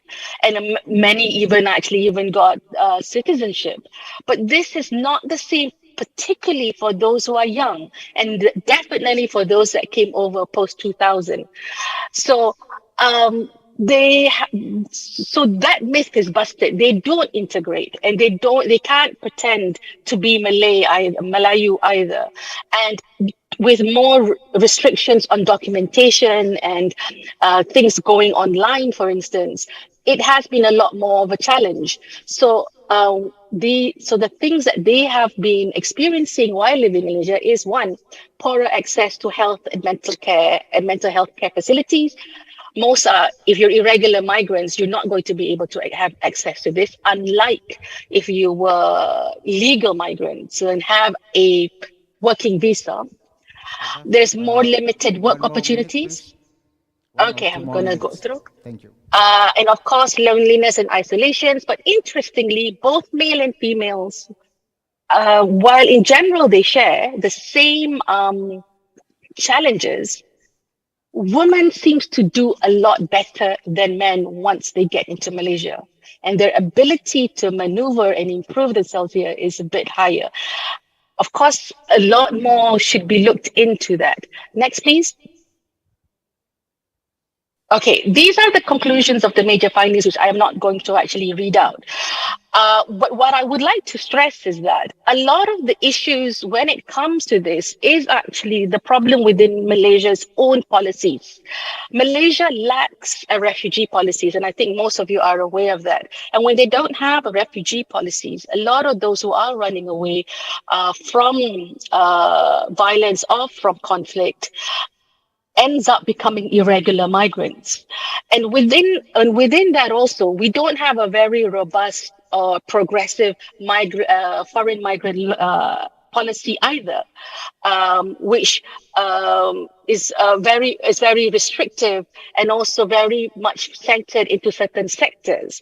So one of the things that I would think a country like Malaysia really needs to do is actually look at its role beyond, look at the situation in the region beyond the black and white look of just like conflicts. And so and we're not part of that. I think it's high time that we're going towards an upper middle income country. We are a responsible member of the United Nations and of course with ASEAN. And I think we have to take on more responsibilities with that. And one of the key responsibilities is actually accepting the fact that the spillover effect of conflict towards Malaysia is significant. and there is different types of demographic affected by it. And we're talking about these irregular migrant communities that some of them end up staying permanently in Malaysia, setting up families, and end up becoming undocumented, and then having children without any place, without any space for those children to go. And this is happening not just within the Patani community. Patani community is just an example with all the psychological distresses that they're having, but not more work would need to be done to look at the Rohingya community, the Middle East community that has been coming in bigger numbers since the Syrian war. We're talking about in Sabah, you're going to be looking at those coming from the southern Philippines. So there's and we even have a sizable Somali community. So without robust policies and basically acknowledging that we do need a national refugee policy, even if we do not want to sign on to the Refugee Convention, it is becoming more critical, and we also need to look at it from a more wider lens than just traditional security. It needs to also be looked at from a human security perspective. So with that, I end my talk. Thank you very much. Over to you, Taufik. Thank you. Thank you, Altaf. Very interesting presentation, especially when we talk about the migration. Similar issue that we have in Indonesia, even though that maybe in slightly different context, because Patani area, the southern Philippine area is a conflict area, and Malaysia have a lot of experience on dealing with that, and hopefully you guys will manage to have the refugee policy soon. Next speaker will be Mbak Yuni. The stage is yours, Mbak. Thank you very much. Assalamualaikum warahmatullahi wabarakatuh. So I would like to share my brief reflection on the trajectory of ASEAN peace and security, women peace and security. Could you share the presentation, please? Okay, I will start from my mobile phone. Okay. This is how intersectionality approach to reflect the trajectory of women, peace and security. Please next. Okay, genesis of ASEAN, especially ICHR, is to prevent conflict and sustaining peace. It's already mentioned by Pak Puja. And also, if we talk about community, it means we have to build the commonalities of value, of norm, of dreams, and we have a fact that ASEAN countries is post-colonial, mostly post-colonial countries, militaristic and capitalistic countries. And the most popular connectivity among ASEAN at the moment, mostly through economic and tourism. But whether we would conclude this is a community connectivity, because this has happened in the tourism, especially only happen in the middle class and also among youth. They travel to ASEAN countries probably because free of immigration and visa, etc. And also another connectivity is about migration, that this is a backbone of ASEAN development through multiple roles and spaces. Next. Intersectionality, recalling knowledge. So what is intersectionality? Intersectionality is connecting one identity to another identities.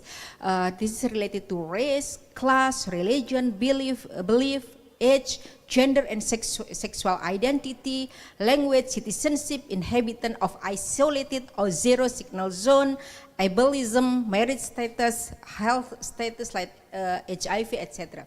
So intersectionality is not new term. But it's, for instance, we learn about Rosa Parks, for instance, like a black feminist. This is representing about intersectionality, that in bahasa we call perempuan tidak satu wajah, that women not only, only one, one face, but we have multiple background. For instance, women Papua has different experience, of course. May 98, this is targeting to China's women, because so even we are women, but related to the security will bring in fighting different impact to the women with the multiple identities. And also, especially also at the atrocity context, for instance, women with HIV, they will get very difficult access, for instance, for ARV because of the conflict. So when we talk about intersectionality, we really have to be careful, we really have to be sensitive to the multi-layers of these identities. So the principle of intersectionality is embracing vulnerable or multi-dimensional discrimination group, person, and this is another principle of intersectionality is inclusion, and also the principle of inclusion, this is coming from human rights, translated to SDGs, no one left behind, and this is essence of human rights, indivisibility, interconnectivity, impartiality, and sometimes people like confuse between intersectionality with intersectorality. Intersectorality is connecting between one sector to another, for instance, economy and politics, security and environment, etc. Next. So it's just a reminder. Next, please. New form or threat of security in ASEAN context. Conflict, digital scam, and trafficking. So this is from intersectionality approach.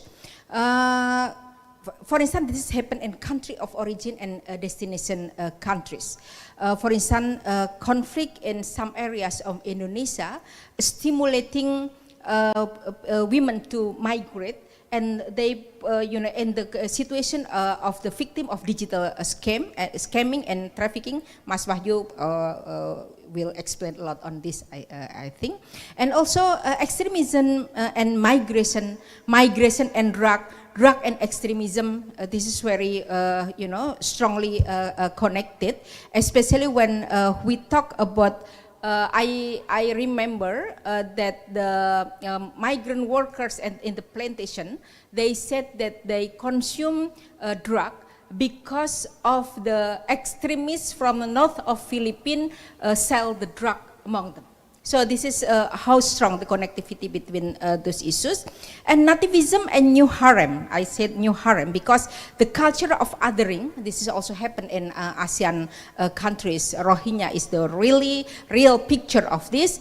And potential, I said potential eco-conflict and also eco-war, if not preventing well and managed well.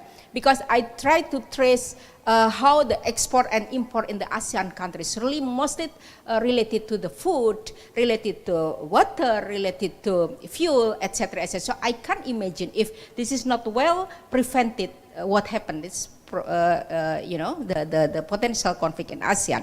And religious extremism, radicalism, especially happen in the post-disaster area because they want to get the certainty, and radicalism sometimes happen because of the extremist group, jihadists coming to the conflict or disaster zone to help, and they never come back to the original village, but they try spreading new teaching of extremism in the post-disaster area. Next. Deriving human rights, interconnectivity and intersectionality. We cannot divide between right to life and poverty. In the past, that the civil and political rights is a bit different from from ECOSOC rights. But through the UN try to connecting between right to life, this is really strongly connected to the ECOSOC rights. We can imagine that maternal mortality, this is not matter of health issues. This is this is the right to life, and also land grabbing, decent work and gender and for gender and sexual minority.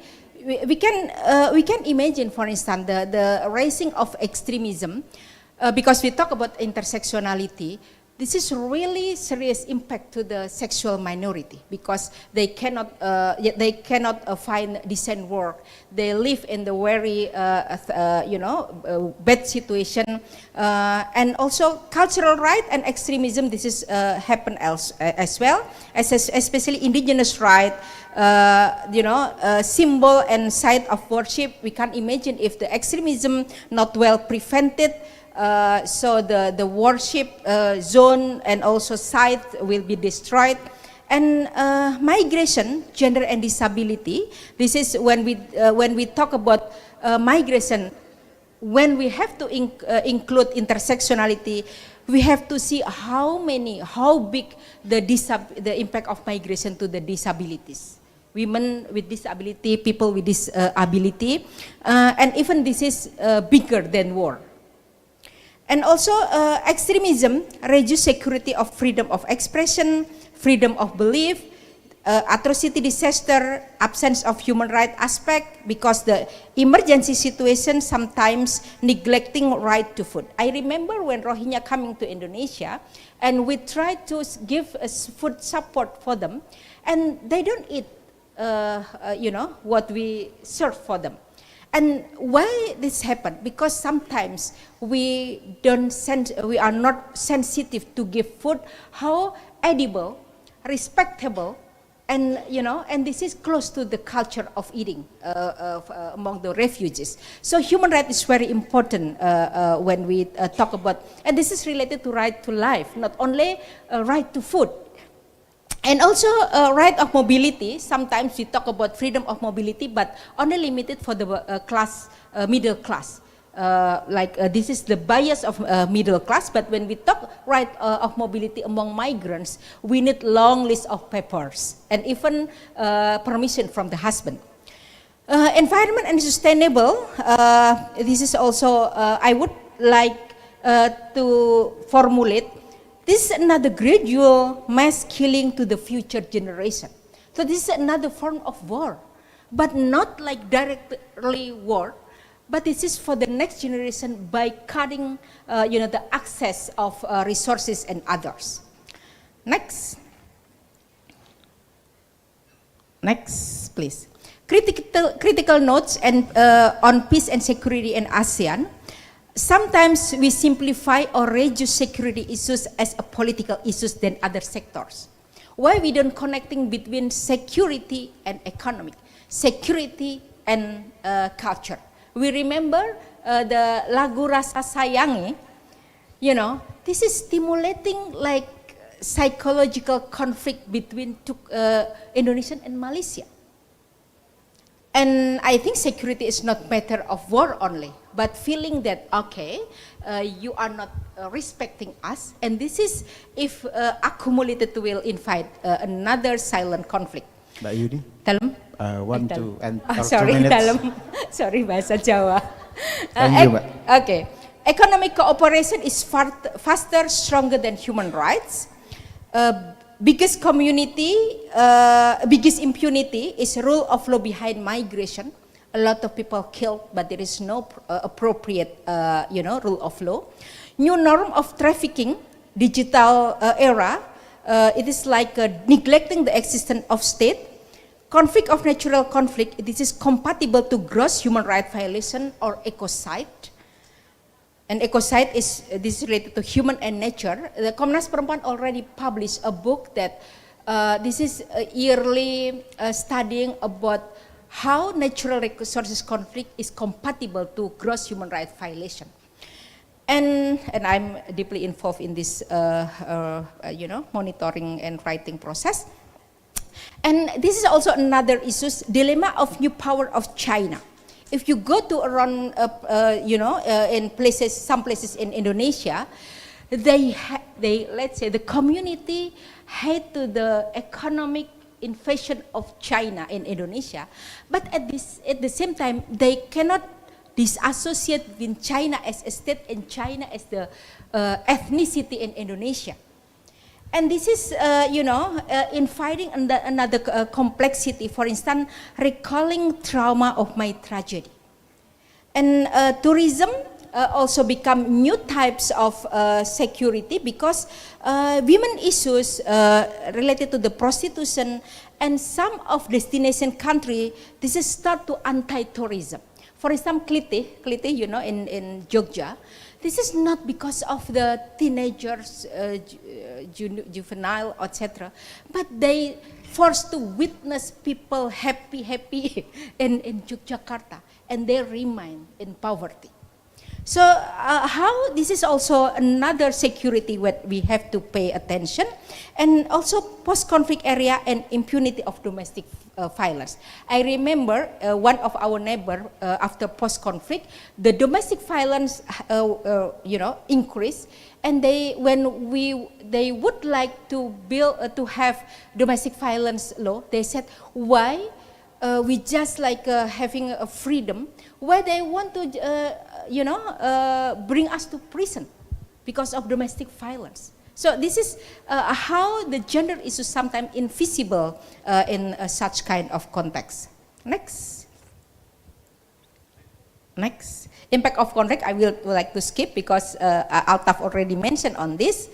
Reminder of human rights, best practices, best practices just we have, you know, several experiences. For instance, General Recommendation 30 on CEDAW, this is, you know, big real picture of how intersectionality, you know, well practiced. This is coming from the ground, genuine participation from many countries. For instance, at that time, the representative of Israel from Muslim women and the Catholic Palestinian representing about the Palestinian issue, disability, youth involved in this process. UNHCR, this is also from the ground, how Elizabeth Reign, you know, hearing women victim in the Balkan conflict, and they brought to the Security Council become UNHCR 1325. And WPS NEP at sub-regional action plan also involve CSO, Solidarity Beyond Border. I remember migrant workers at the beginning of this migration, how church, Philippine community helping Indonesian migrant workers. So this is, I think, the new form of a community connecting well and also deep root as a collaboration. And the last presentation is about short recommendation, please. The last one. SP2, Mbak. Okay, sorry. Reinterpreting and widening essence of peace and security from human rights perspective. And public domestic or public private, this is very important as a comprehensive protection, especially in the post-conflict atrocities, because if we use intersectionality as well, that public and private is important. This is, you know, and combating transnational or regional impunity and responsibility for recovery, especially migrant with disability, sexual violence, you know, and also bringing WPS to the ground and connecting ASEAN community to collaborate on peace and security. The elitization of security through soft approach than masculine militaristic approach, and also building common ground, deep root of Asian community than artificial and formal collaboration. The collaboration mostly on the CSO and state, but how the bigger community in regional zone area. Involved in the chain of implementation of WPS, especially monitoring and evaluation. Regional security is inseparable from genuine justice and equality. Especially we know, we new member of Timor-Leste, so security is security about us, not them and not only me. Thank you very much. Thank you, Mbak Yuni. Very comprehensive remarks. It's like one SKS kuliah. And for sure, a lot of critical note that might useful for the discussion later on. Mas Priyambudi, this is a very interesting issue. Myanmar, we never heard of it. We never, you know, maybe not really read the latest development, but Mas Priyambudi will take us on the more insight on Myanmar issue. Silakan, Mas. Thank you very much. Good afternoon or mid-morning. Can I have my slide, please? I think because there are still two speakers and also recorded speech, so I'd like to go through in a effective way, yeah? And then we go through the points that I like to make. So can I have the slide? So the title of my slide is basically looking at what ways or which ways to end the Myanmar crisis. So I put it ways, meaning there are many ways. So let's begin with the first way. Yeah. Next, please. So as you know, ASEAN has been around, and Ambassador and Ibu Eni have mentioned earlier, but in relations to dealing with internal conflict, there are ways in which ASEAN claim able to end any crisis, and actually has been proven a lot. I think the last one, the major one, was ending the Cambodian border or Cambodian conflict, which was in 91 with the Paris Agreement. I was in Thailand, very young at that time, 1989, 1990, and 91. I live actually in Bangkok, and I went to Thai-Burmese borders and Thai-Cambodian borders. So if we're looking at the Treaty of Amity and Cooperation, or TAC or TAC, there are different internal mechanisms. So I put that red color. The highest and the most important one is ASEAN Summit as a super body of decision making. So any problem internally that need to be addressed, we ask the bosses of ASEAN at the summit. Okay? So anything can happen once those leaders meet and dealing with that. In relation to Myanmar, of course, there have been number of envoys, meaning ASEAN set up envoys to deal and to talk with the general, as I said, in Naypyidaw or in Rangoon, to deal with that. So far we have had Cambodian envoy and Brunei and ASEAN Secretariat get involved. Okay? All the mechanism is all there. Whether it'll be done or can be done, remain to be seen. That's ASEAN way. Next one, please. That way, what we call ASEAN way, still in the hand of, at the moment, the chair, which belong to Indonesia, right? And Ibu Retno mentioned in the press releases now is basically been quoted. Still as February this year, and also repeated again in Labuan Bajo, right? I was invited by Pak Wahyu to participate on the Migrant Cares Forum. So we noted that 2 years have, as early as we talk about this matter in February, have passed since the military takeover of power in Myanmar and, in that regard, urge for significant progress in the implementation of, I put underline that, the 5-point consensus to pave the way for an inclusive national dialogue in Myanmar.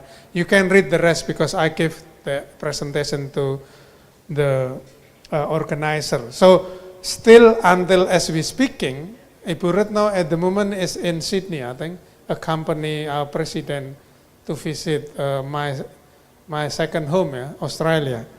So we'll see whether Ibu Retno will hear what we will discuss later. Okay? The next slide, please. So, however, there has been also the UN, United Nations, which basically important, and I also see the role of the UN still important because it will bring or able to bring or at least able to convey or able to discuss the matter, the crisis, within the context of our United Nations system, because we live, or all of us member of the UN. There have been special recommendations to establish a special rapporteur on situation of human rights in Myanmar. And then the previous one, Bunolin, replaced by the new one who just visited Jakarta a couple of weeks ago, yeah? The new special rapporteur. But so far, I think the UN has limitation because the ASEAN way claim or trying to claim that they can solve the problem. So even the UN itself cannot just go ahead without consulting with ASEAN, right? So we have different ways. But the UN is important because if the matters will go to Security Council, it requires vote. And we know now that voting on Myanmar will be blocked by, for instance, Russia or China, or I don't know, non-member, the one that non-permanent will vote on that side. So we won't have any resolution unless all permanent members vote on one agreement. Yeah. So it's a bit complicated, but in referring to, for instance, bringing the case to International Court of Justice or recommendation for further intervention, etc., by the UN or member of the UN require Security Council agreement. Okay?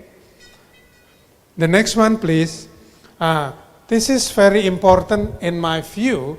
Unless member of ASEAN themselves can be in one voice, I don't think we cannot. I don't think we will see the end of the crisis sooner, because at the moment we still have disagreement. Although member of ASEAN have right to initiate something, I like to see the unity of this member, particularly the Thai way or the Indonesian way, where I'll explain it later.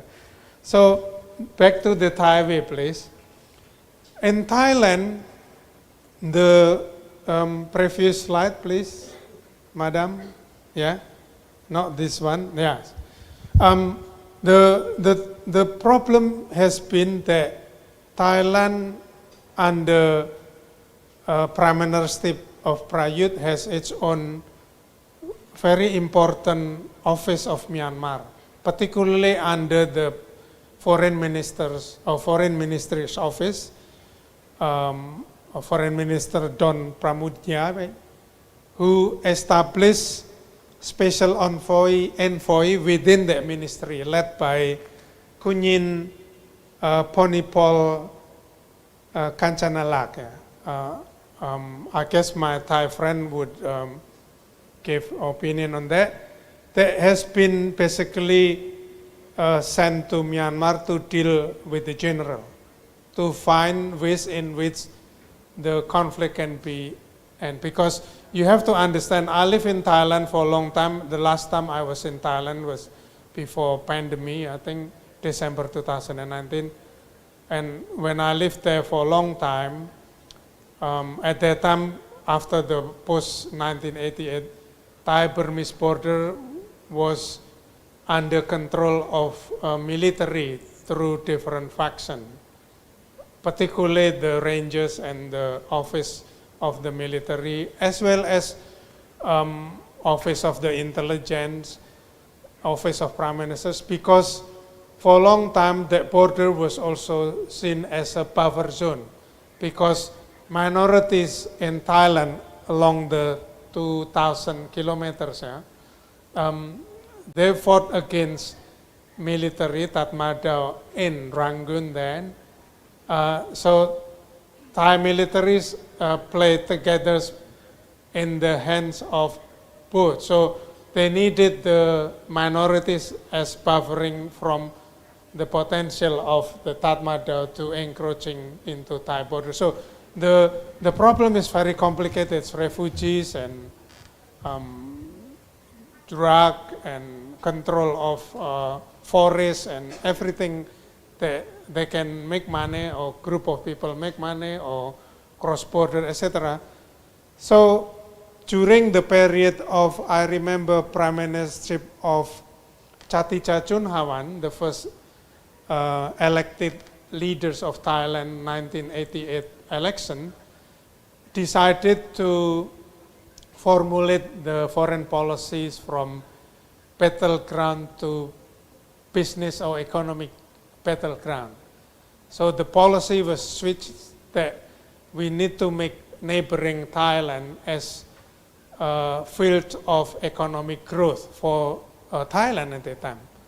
So therefore, it's always been important to understand that Thailand's view of Myanmar has always been murky, not one black and white, but lots of interest in it, including business people, militaries who make money from the crossing border, etc. So I think just 3 weeks ago, they came up with the Pattaya meeting, brought together not the other ASEAN members, some of them from Indochina, I guess Laos, Vietnam, and Cambodia, to meet with a representative from SASEX, from Myanmar, and we still do not know what would be the outcomes and what would be the outcome in relations to the Indonesian way. Yeah? The next one. 2 more minutes. 2 more minutes. So the Indonesian way is basically way in which Ibu Retno set up office within Kemenlu, led by Ambassador I Gede Ngurah Swajaya, who last week was inaugurated as the next ambassador to Switzerland. Yeah? So Bu Retno has claimed that the meeting between many sides of the parties, or many parties in this conflict, military and UG, ethnic minority, and others, diaspora, etc., that hopefully can help to formulate something that we still do not know what will be the outcome.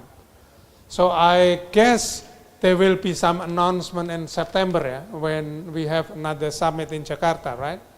Betul Pak Wahyu ya? There will be big summit in Jakarta. So hopefully there will be some resolution, but if not, I'll give you my prediction. The next one, the last one. The last one, please. Hello? Yes. So scenario 1, that would be perhaps some kind of control election, which is basically normally after military coup, they have to produce, or they have to organize an election. If they want to control the election, meaning the result of it would be a general who changed from military uniform to civilian, like in Thailand, General Prayut. Therefore, that would be the first scenario. Scenario 2 would be free and fair election. I guess under auspices of international observer and international organization. I don't know whether that will be happen. Number 3, I would suggest we need to remove membership of Myanmar from ASEAN, I guess, because I think it won't help the organization as we still have Myanmar as a member. So, because we will have a new member anyway from Timor-Leste, right? So there will be still 10 members of ASEAN. So we can politely to ask Myanmar to leave ASEAN. Thank you very much. Thank you, Mas Priyambudi. Very important remarks, especially for the international relations student or anyone who have concern on the ASEAN things, or that a lot of way, UN way, ASEAN way, Thai way, and Indonesian way on the giving suggestion on the Myanmar conflict. But strong suggestion from Mas Priyambudi, the last number, expel Myanmar from ASEAN. The next speaker would be a video testimonial, a recording video Is it ready already? Yes. Yes, this is from, the video is coming from Debbie. Yes. Please start the video. Greetings of solidarity and sisterhood to the organizers, including the Ministry of Women and Child Protection, Aman Indonesia, members of civil society, government, and media. Selamat siang. I'm Debbie Stodhard, coordinator of ASEAN Burma, and a member of the Asia-Pacific Partnership for Atrocity Prevention Gender Working Group. Thank you for having me at this important event. Recently, during the week of 19th June, Myanmar's illegal junta arrested more than 130 women all around the country because they were holding flowers in their hands or wearing flowers in their hair. They were suspected of joining the flower strike to celebrate Aung San Suu Kyi's birthday. On 1st February 2021, the junta began a coup to stop elected members of parliament from forming government. Since then, women have become more prominent as leaders and also much more vulnerable to military attacks, arbitrary detention, sexual violence, torture, and displacement. Between 1st February 2021 and 31 May 2023, there were at least 26,722 armed clashes and attacks affecting civilians. Military violence forced more than 1.5 million people, 3% of the population, to flee their homes. Nationwide resistance made it impossible for the criminal junta to gain territorial control of the country or for their soldiers to move around safely. In response, the regime has dramatically increased the number of airstrikes. During 1st January to 11 June this year, there have been more than 2 airstrikes every day in Myanmar. The number of civilians killed in airstrikes in Myanmar is double that of Ukraine. The junta is deliberately attacking civilians in towns, villages, IDP and refugee camps, increasing the vulnerability of women and girls who lack access to safety, water, food, and health services. On 14th May, Cyclone Mocha hit Western Myanmar. 3.2 million people were affected in Rakhine and Chin states and Sagaing and Magwe regions. Rohingya people confined in camps in Rakhine were the worst hit. On 8 June, the junta officially banned transportation for 8 groups operating in the area to stop them from delivering aid. This intense disaster and the blocks on aid are starving people and increasing mental stress and suicide attempts amongst women and girls. Women are leaders in the civil disobedience movement, the CDM, which led peaceful protests around the country. Women educators and health workers have been the backbone of the CDM, providing education and health care away from junta control.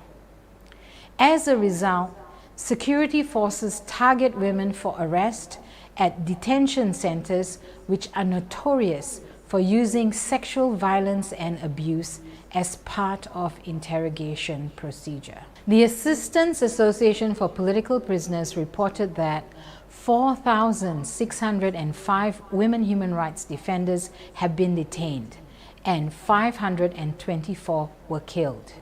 859 women were unjustly sentenced to long prison terms. Clearly, all these actions are a serious violation of the UN Security Council resolutions on women, peace and security, the ASEAN Regional Plan of Action on Women, Peace and Security, ASEAN's 5-point consensus, and basic human rights and human decency. This is why we need your help to persuade Indonesia as a responsible member of the international community and as the chair of ASEAN to ensure that ASEAN removes junta representation from its bodies such as AICHA and ACMW and works with frontline CSOs even though these CSOs might not be registered. Addresses the needs of displaced people and refugees, and establish refugee protection and referral mechanisms such as legal aid, medical care, and psychosocial support. Supports rehabilitation, reparation, and survivor-centered transitional justice, including the accountability of security forces, state officials, and the judiciary. In regard to ASEAN's 5-point consensus, ASEAN must acknowledge the junta's flagrant violation of the 5-point consensus and ensure any future agreements incorporate time-bound and measurable commitments to release arbitrarily detained women and hold conflict-related sexual violence perpetrators accountable. ASEAN must remove representation of the illegal junta from the AHA Center and work with the elected National Unity Government, National Unity Consultative Council, ethnic resistance organizations, and of course women's organizations to mainstream gender in humanitarian response. Don't forget Myanmar. Don't forget the women and children of Myanmar. Terima kasih. Thank you, Debbie. Very strong messages, especially for us to understand the exact situation in Myanmar under the military regime, under the junta, and hopefully we can do much better to help them. The last speaker will be Mrs. Angsana from Thailand. Are you with us? Yes. Okay. Can you hear me? Yes, we can hear you clearly. The screen is yours if you are ready. Yes. First of all, I would like to thank the organizers for having me to join this very important session. And as the last speaker, I will speak very fast, and maybe we might have a couple minutes for question and answer. Please allow me to share with you my experiences about the situation of conflicts and violence in three southern border provinces of Thailand, namely Pattani. As colleagues already mentioned about a conflict in Pattani already, so I will focus only on the role of Malay Muslim women. Pattani has long experiences a long-standing conflict involving violence and unrest. The conflict primarily stems from complex historical narratives, culture, religious factors, as well as political and socio-economic issues and human rights and discrimination.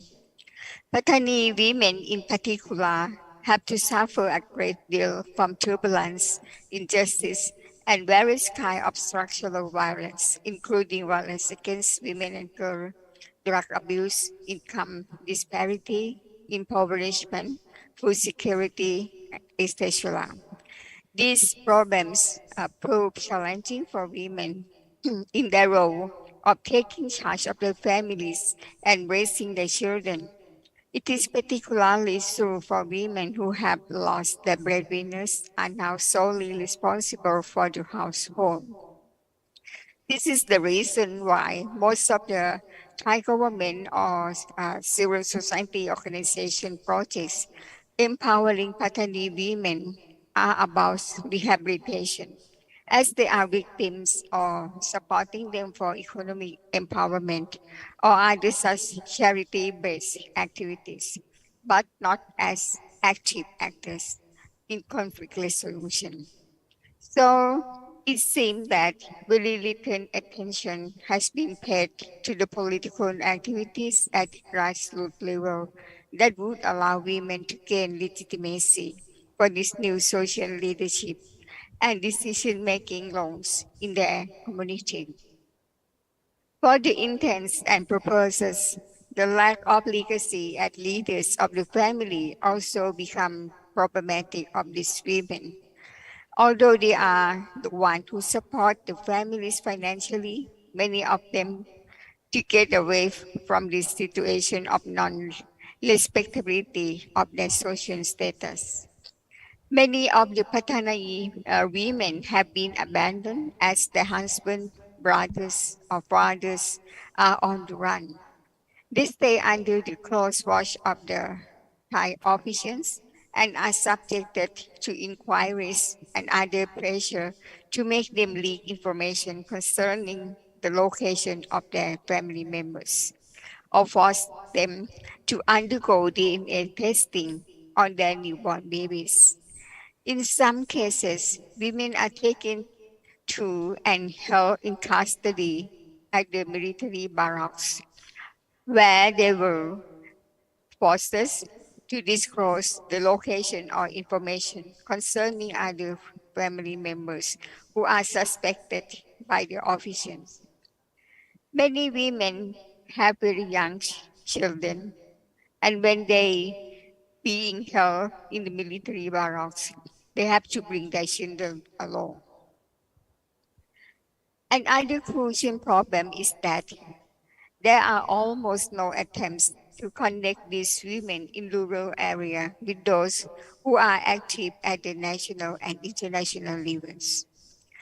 Whenever there is a meeting, conference, seminar, or workshop being organized in Bangkok, the same women are always sent to attend as representatives.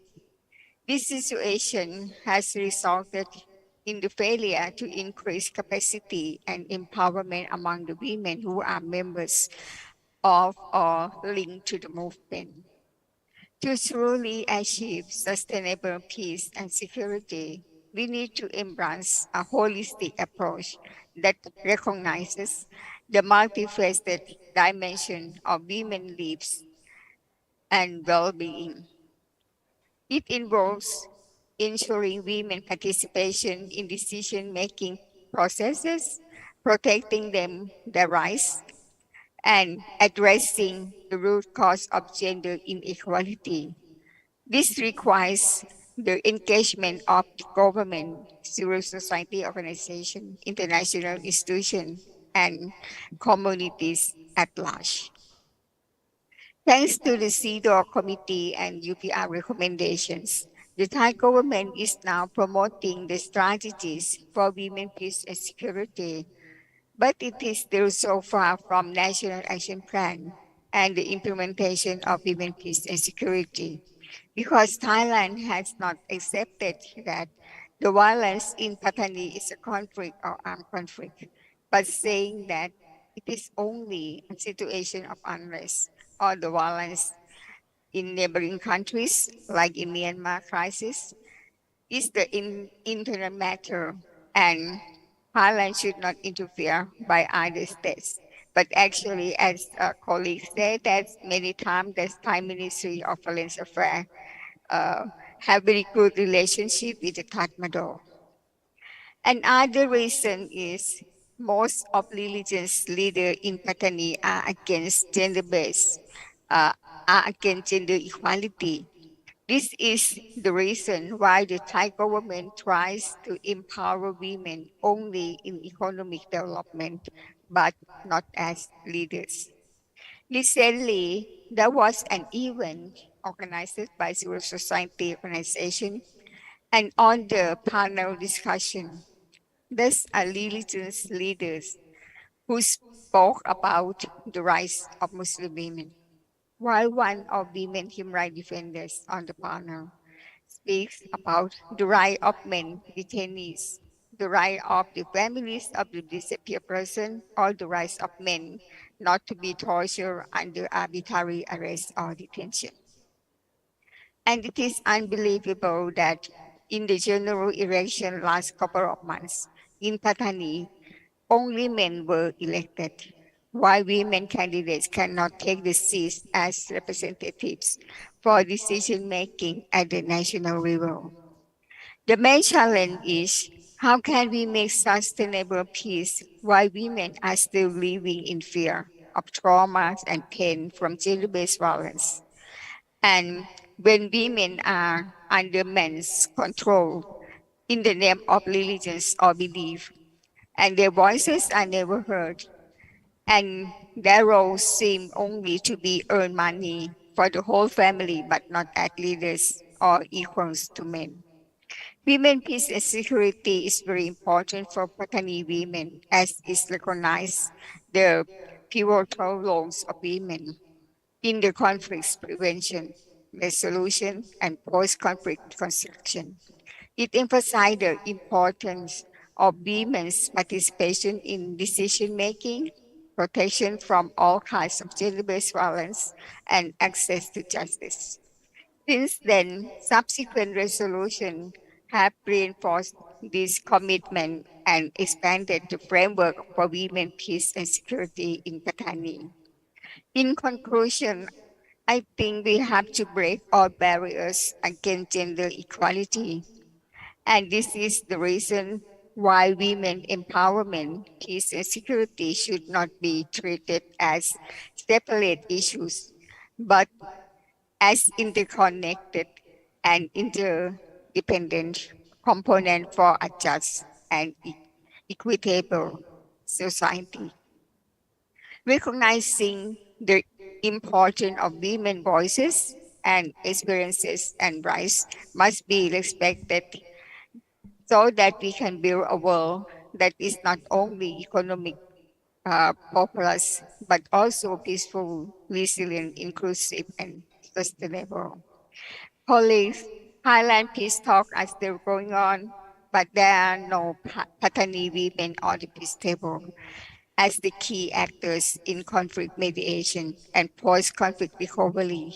Women play crucial roles in the process of healing and uh, in the process of healing the pain due to victimization during the conflict and being able to have their voices and aspirations accommodated through political decisions. More effort should be made to strengthen women participation in the public space and political decision making based on women aspiration from below. If the Thai government or the BRN does not recognize the role of women in conflict resolution and peace building, I believe sustainable peace has a long way to go. Finally, I want to emphasize that it is important to note that while UN Security Council 1325 is a significant step in addressing the importance of armed conflicts on women, there are ongoing challenges in its full implementation and achieving its objectives. However, the resolution has undoubtedly contributed to raising awareness and advocating for the rights and protection of women in conflict affected areas. Colleagues, this year, 2023, we celebrate the 75 years anniversary of the Universal Declaration on Human Rights. In 1948, world leaders gathered to adopt the first human rights declaration, and there were women delegates who were present there to ensure women's rights were included. Until now, the vision has passed us from generation to generation to guide us in our ambitions for peace and security. I thank you very much. Thank you, Angsana. Right on time. And for sure, the remarks on Thailand is completing our session on the first plenary on the regional plan of action and its intersection. I would like to open the question for the floor, but without giving any restriction to the gentlemen and ladies who are sitting here. I would like to open it first for the online participant. Can you shout them and then who knows that any of them would like to ask the question? Any question from the online participant? Please.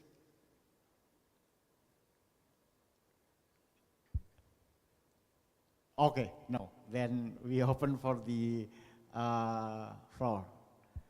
Any question?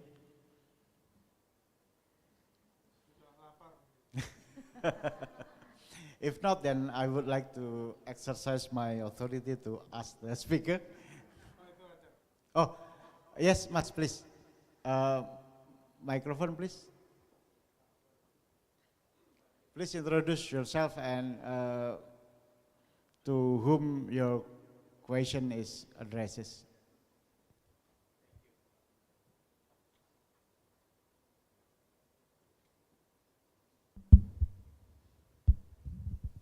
Okay, my name is Ahmad Munjid. I'm the director of Center for Security and Peace Studies, Gajah Mada University. I have a question for Mas Prambudi. Do you think the removal of membership of ASEAN for Myanmar can be or will be political pressure or strong political pressure for them? If yes, what is the explanation? If not, then removal of membership is not effective. And I suspect probably the second is the reality. What is your opinion? Thank you. Yes, more or less, I have the same question. The impact of the expelling Myanmar from the ASEAN. I mean, what if, you know, it's become backlash? It's like we're leaving them behind, especially when we saw the video from Debbie and, you know, they need more engagement from not only civil society, but also the government of Indonesia and ASEAN members country to you know, get involved to solve their problem. Thank you, Mas Ahmad Munjid and Mas Taufik. Because this forum and the forum that I attended through online and Labuan Bajo, organized by Migrant Care and their networks, I floated this idea. It's not from me, it's not new. It's number of people, scholars of ASEAN, or scholars or observer of ASEAN has been talking a lot about this. Maybe not among us in Indonesia. Yeah? So it's not my idea, it's an idea that has been discussed by some people in the context of how would we address the crisis. Okay, so I answer to one is the expulsions of member of any regional organization is not new. You remember Syria was kicked out from Organization of Middle East Nation, if I'm not mistaken. You can check in Professor Google. And also number of organization, a state herself decided to quit. Remember under our first President Sukarno, we left United Nations, right? Yeah. Remember the Ganevo and all the Cold War period.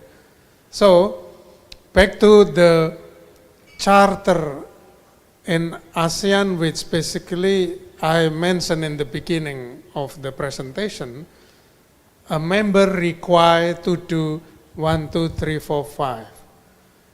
Member required to commit on principle 1, 2, 3, 5. If member do not commit and not implementing the consensus of the highest body, which is basically the summit, then what do we do, right? Meaning the military hasn't been agree or hasn't been follow the agreement of the highest body within ASEAN, which is the summit, ASEAN Leader Summit. Number two, Myanmar can join again after things, because military Tatmadaw in Myanmar, if you study, and I've been doing that for a long time. I went to Myanmar. I think I was one of the very few Indonesian study, and I went to Rangoon. I never been to Naypyidaw because Naypyidaw was an axis like IKN, you know. And I went to Thai Burmese borders. I spent lots of time with, you remember our Indonesian is well-known Herbert, almarhum Herbert Fifth. Yeah? So I was with group of peace dialogue kind of among ethnic minorities at that time. And I can see that Tatmadaw, the leadership of Burmese military, will never believe that civilian, or they never believe that they will agree under civilian rule, which is elected directly by the people. So it's very stubborn. And then if they're stubborn, then why would we have stubborn membership in ASEAN, right? So that implies to, of course, Indonesia, because Indonesia is this year, currently, as we're speaking, the chair of ASEAN. If Indonesia cannot solve, or when the term of chairmanship of ASEAN ended at the end of this year, who will be the chair next year? I can't remember. Laos. Oh yeah, I know Laos because Australia has been helping a lot indirectly to prop up Laos capability. Yeah. So anyway, then what would be face of Indonesia, right? What would be the record of Indonesia as a chairman of ASEAN? We've done lots of other things, but what would be the legacy that we left? If we kick Myanmar out from the ASEAN, at least people will remember, oh, when Indonesia chair of ASEAN, Indonesia actually decided to kick Myanmar out, but to bring Timor-Leste in. So we get both, right? Maybe some people disgruntled, but some people very happy. At least Timor-Leste, or our brothers and sisters in Timor-Leste, will be, wow, we are a member now. And then later on, when things better, Myanmar can join again, like Syria. Syria recently was welcomed by Saudi Arabia and Iran and all this grouping. It's a very complicated geopolitical. So my answer to you, Mas Ahmad Munjid and Mas Taufik, we have to see, we have to think beyond the box. If the box cannot be contained, then we kick Myanmar out, and the box still have a 10 membership with Timor-Leste.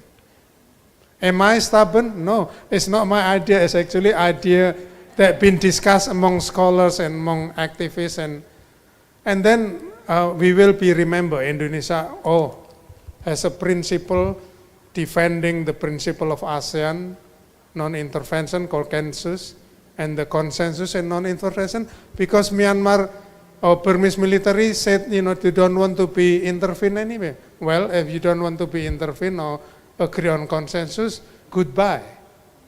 Thank you. Thank you. But you want to add something? Yes, please. Okay. I have no idea whether Myanmar should be expelled from ASEAN or not. I would like to, scanning the situation of human rights in Myanmar related to gender women issues. If we review of human rights instrument ratified by Myanmar, they haven't ratified where the most principal human rights convention. For instance, they not ratified ICCPR, civil and political rights, racial discrimination, against torture. They ratified CEDAW, they ratified ICPD, disability, and also children's. With this kind of situation, I don't know who will control them related to the peace, security, and basic rights, torture, and others. And this is one consideration that we have to think. And the second issue is, I don't know how big the migrant workers traffic in Myanmar. As far as I know, because I'm a member of jury of Hasan Wirayuda Award, the last update I got from, from some resources in Myanmar, that some of women and also Indonesian migrant traffic in Myanmar through scamming online, gambling online. And this is very difficult to be protected by through diplomatic or through like conventional or unconventional, not conventional, I mean that another alternative protection.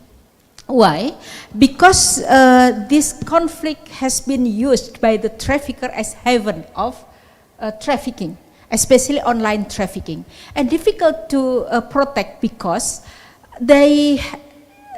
this conflict with the with the military conflict and others, they territorializing the zone. Every zone have landlord.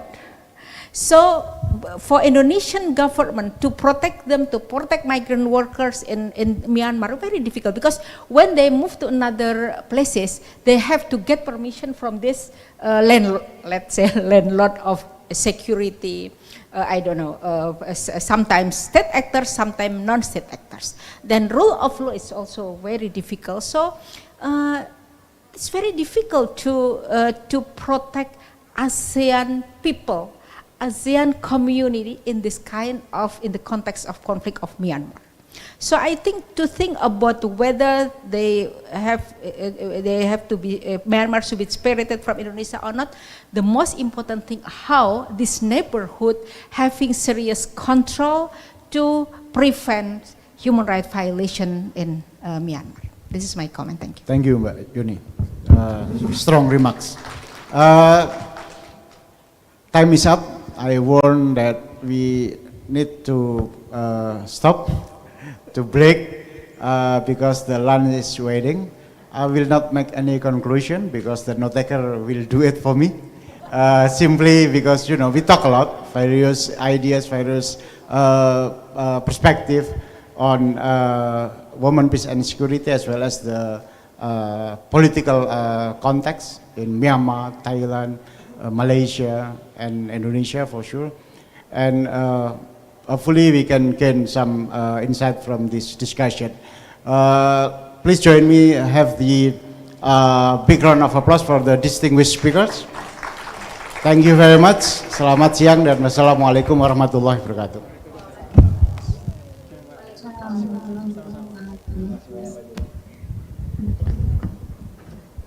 Thank you very much to Mr. Taufik for facilitating the forum, and also to the experts for the so many insights about WPS Regional Action Plan and its intersections. Okay, ladies and gentlemen, we are really sorry because actually now is the lunch time, but we have to continue the second plenary session because it is important to lead the next session, which is thematic workshop. We have 30 minutes in the second plenary session, and the second plenary session discussing critical issues on now emerging threats intersecting with WPS agenda. I will invite to Mrs. Ma Lourdes Veneration Rolonza to lead the session virtually. Hi, good morning. Or is it afternoon there already? Okay, I'm here. Okay. Before I give time to Mr. Lourdes, I will introduce her first. Mr. Malordes Veneration Ralonza is co-chair of Asia Pacific Partnership. Oh yeah, okay, sorry. Mrs. Malordes Veneration Ralonza is co-chair of Asia Pacific Partnership for Atrocity Prevention (APAP). She is an associate professor at the Department of Political Science of the Ateneo de Manila University, teaching undergraduate and graduate courses on women, peace and security, gender and transitional justice, and women's human rights, among others. Without further ado, please to Mrs. Lourdes, the screen is yours. Thank you very much for the quick introduction.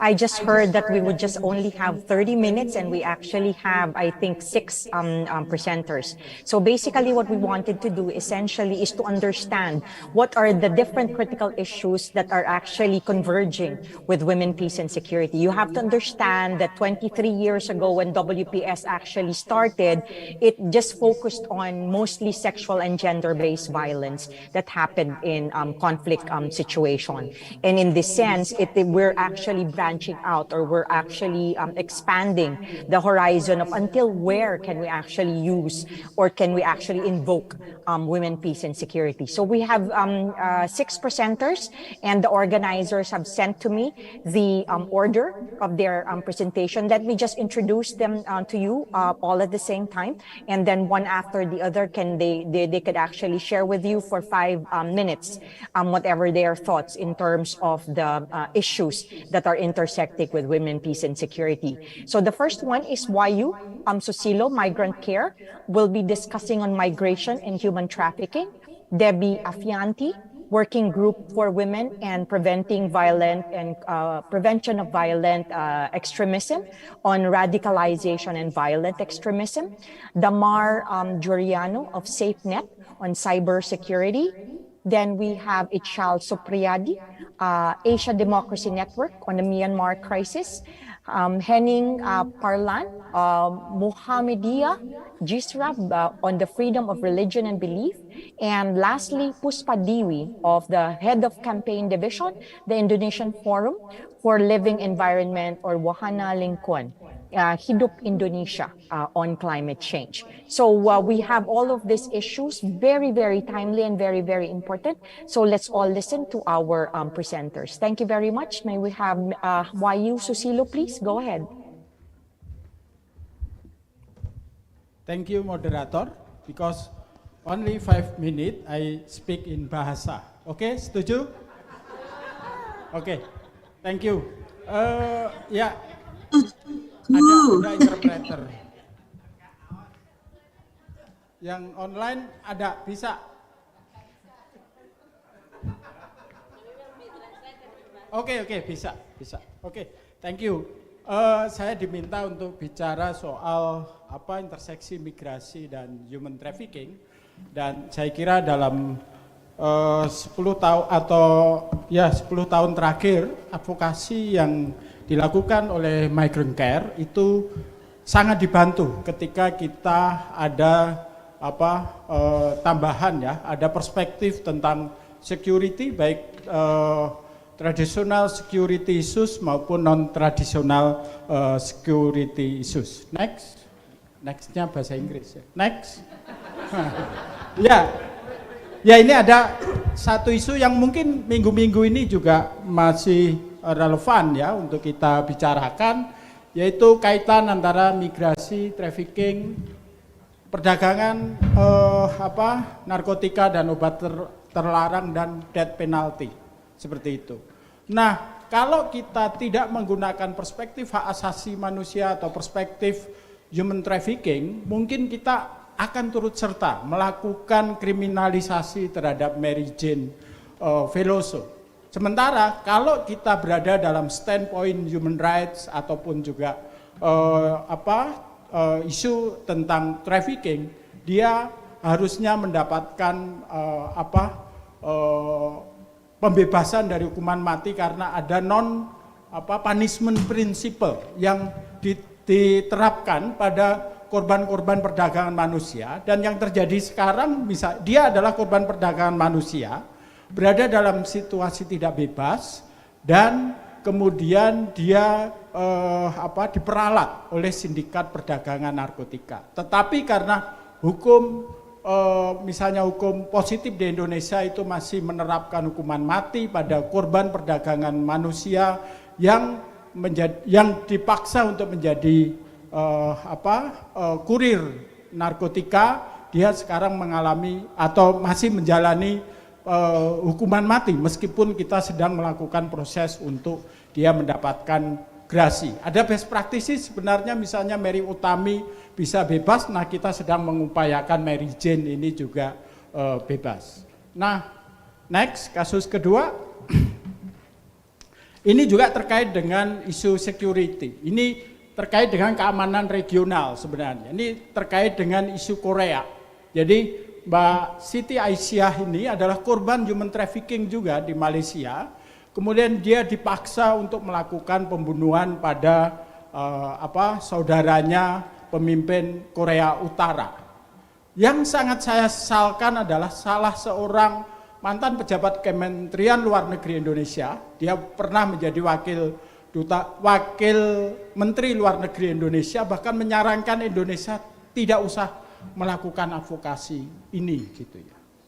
Nah ini tapi saya sangat appreciate pada Bu Menteri Retno dan Pak Jokowi untuk memperjuangkan isu ini, dan akhirnya meskipun dia terbukti melakukan pembunuhan, tetapi dengan perspektif dia adalah korban perdagangan manusia, menerapkan non punishment principle, Siti Aisyah bisa dipulangkan, bisa dibebaskan dan terbebas dari hukuman mati.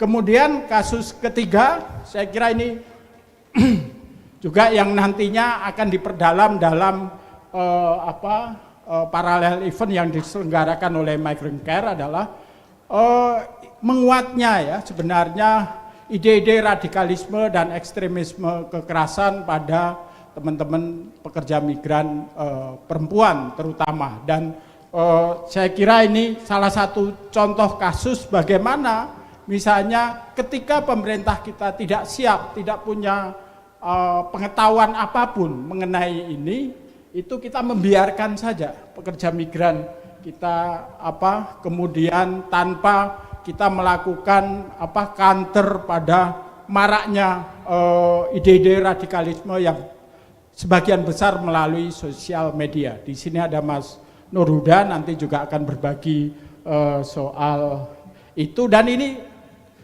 kalau kita tidak menggunakan analisis tambahan ya mengenai security, baik non tradisional security issue maupun tradisional security issue, kita tidak pernah bisa membedah kasus ini dalam perspektif yang lebih luas. Kemungkinan besar kita juga akan turut serta melakukan kriminalisasi pada kasus ini.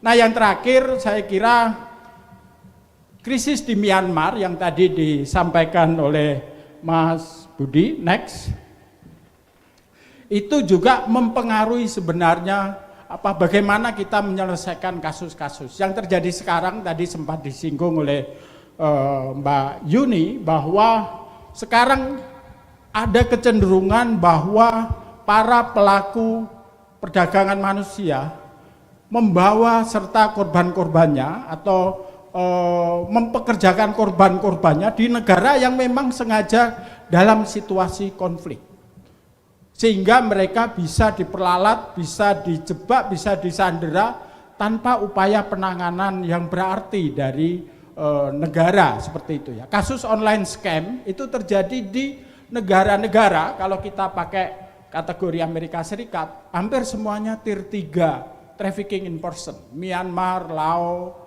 Kambodia itu tier 3 trafficking in person, di mana negara-negara itu sama sekali lawless, sama sekali tidak punya hukum yang tegak mengenai perdagangan manusia, apalagi ditambah dengan krisis di Myanmar.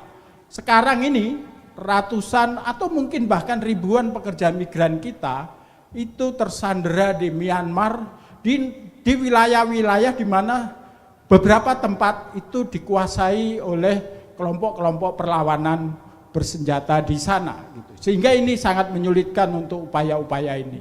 Nah, 4 kasus ini sebenarnya menjadi contoh bagaimana kalau kita bicara soal isu migrasi tidak sekedar isu push and pull faktor. Tapi kita juga harus bicara tentang geopolitiknya, tentang situasi keamanan yang selama ini jarang diperbincangkan oleh para demograf, para perencana kebijakan tentang migrasi tenaga kerja. Misalnya juga di luar ASEAN misalnya ya, krisis di Syria, krisis di Libya, di Irak, itu sampai sekarang kita banyak menerima pengaduan kasus sengaja ada penempatan ke sana. Itu karena tentu para pedagang manusia, para trafficker itu sengaja untuk menempatkan mereka agar tidak ada upaya mereka keluar dari situasi eksploitatif itu. Saya kira itu beberapa hal yang bisa saya sampaikan. Saya kembalikan ke moderator.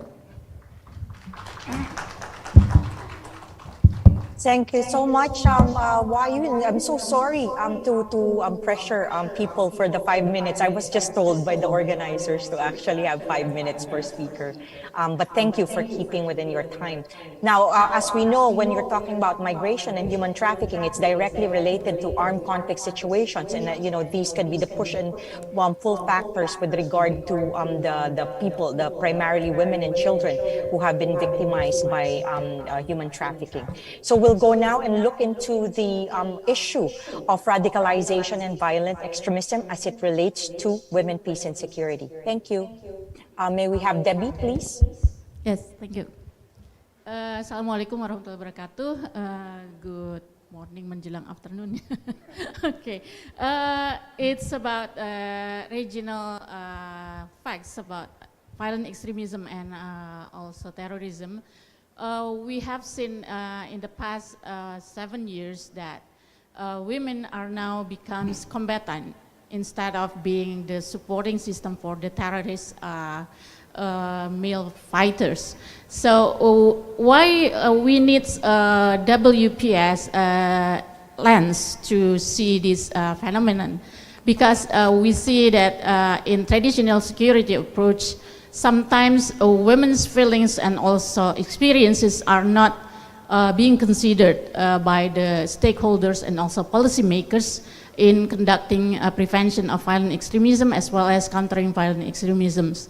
While in fact, during the prevention of conflict as well as the post-conflict and also in the law enforcement, all the gender aspects should be considered.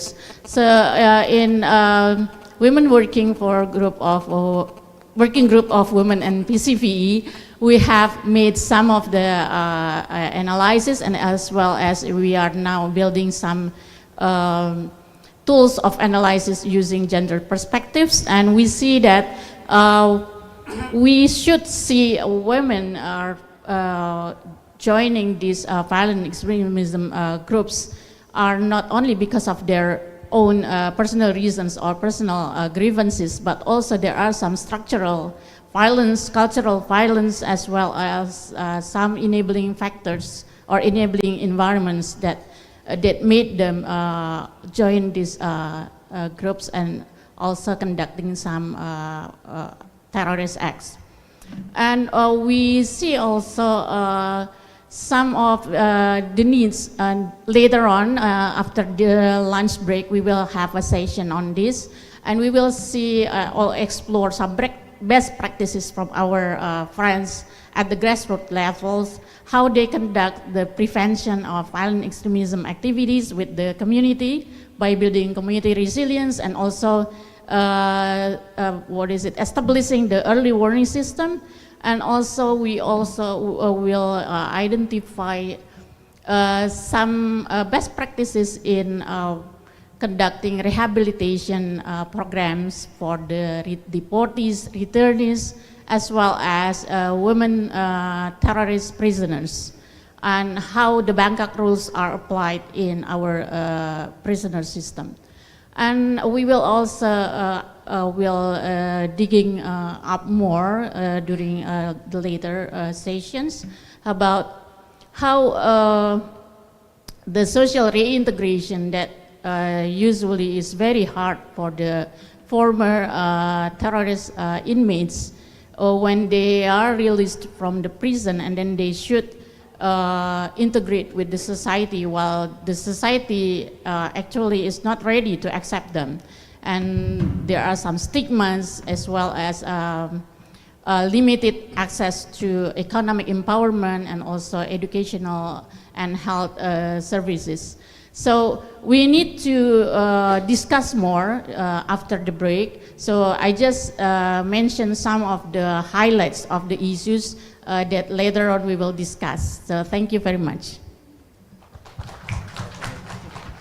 Thank you so much, Debbie, for giving us a framing in terms of how we should look at radicalization and violent extremism, especially how it is linked to women, peace, and security. And as you've said, it is very important to recognize that there has been developments. Previously, women were actually the support system, but now they are joining the radicalization and violent extremism things as well. So it's very important that the preventative measures are actually there, but at the same time, also not preventative measure for the before the violent extremism actually happens, but when it already happens, what are the mechanisms for the people who are returning to the society so that they would be enabled and be accepted by the society at large. Particularly very difficult for women because there are a lot of limitations and a lot of gender biases across cultures with regard to women.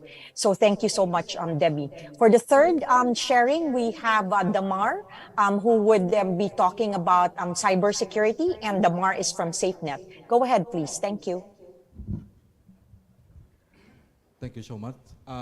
Good afternoon, everyone. I would like to begin with this statement that in ASEAN, it is very often we discuss about digital transformation or economic digital.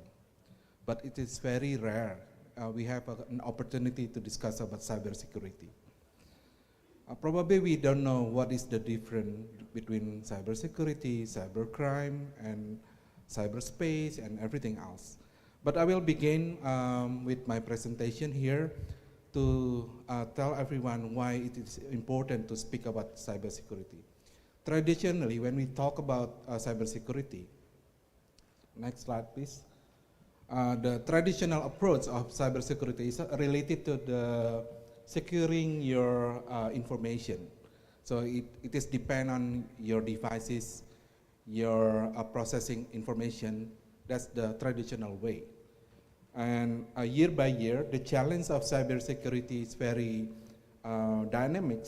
If you see the threats based on what happened each year. Next slide, please.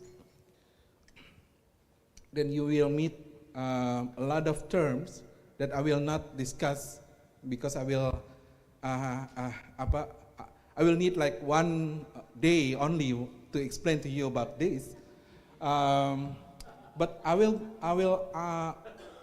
invite everyone to look more on the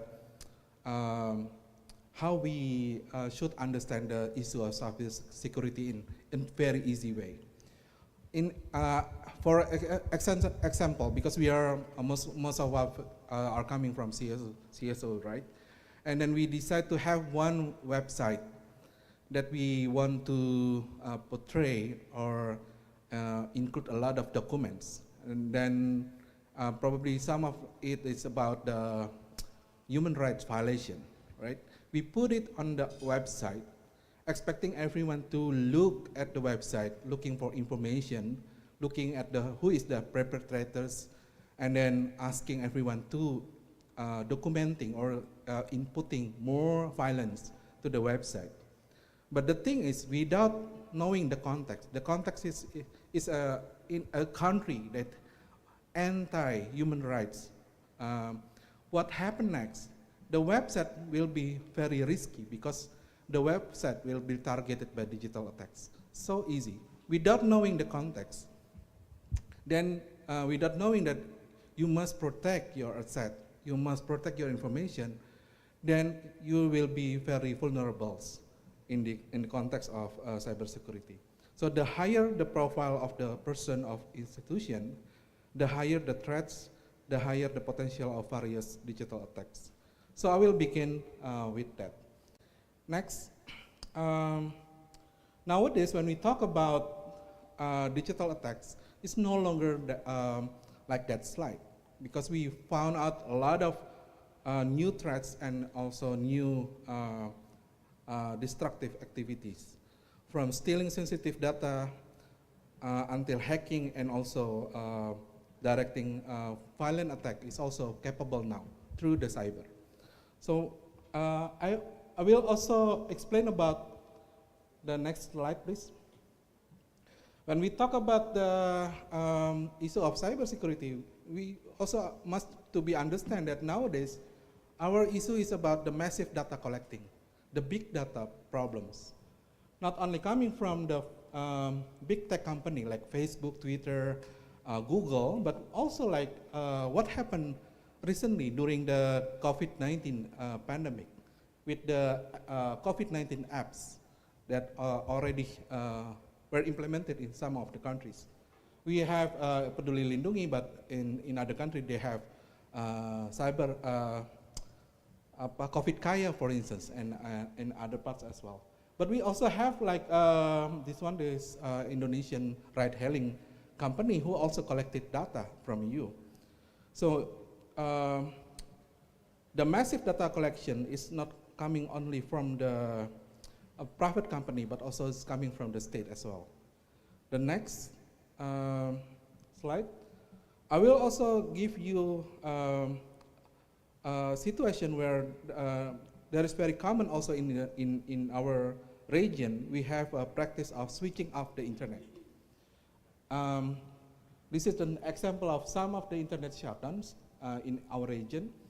We are monitoring this very closely because no other organization in Southeast Asia doing this. But we found out that this is a trend, a regional trend, that every country now looking at a possibility to switch off the internet as a solution to some of, for instance, like security issues. So therefore, everyone, I think I will define the word security in cybersecurity not only just about saving your data or information, but this is about, this is more personal, subjective, and gender concept.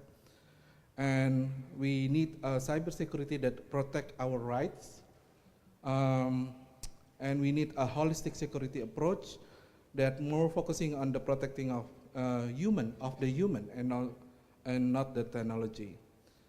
We face a lot of threats at the moment, not only for human rights defenders and also journalists, but to be specific for women human rights defenders. With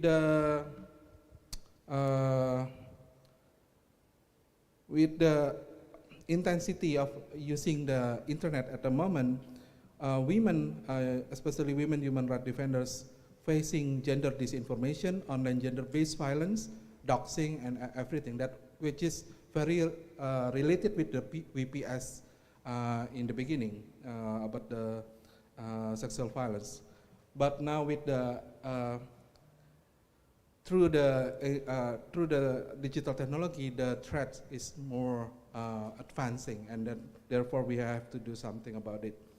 We invite everyone here to come to our panel, our session, specific a panel today, to talk about enhancing cyber resilience for women human rights defenders in ASEAN.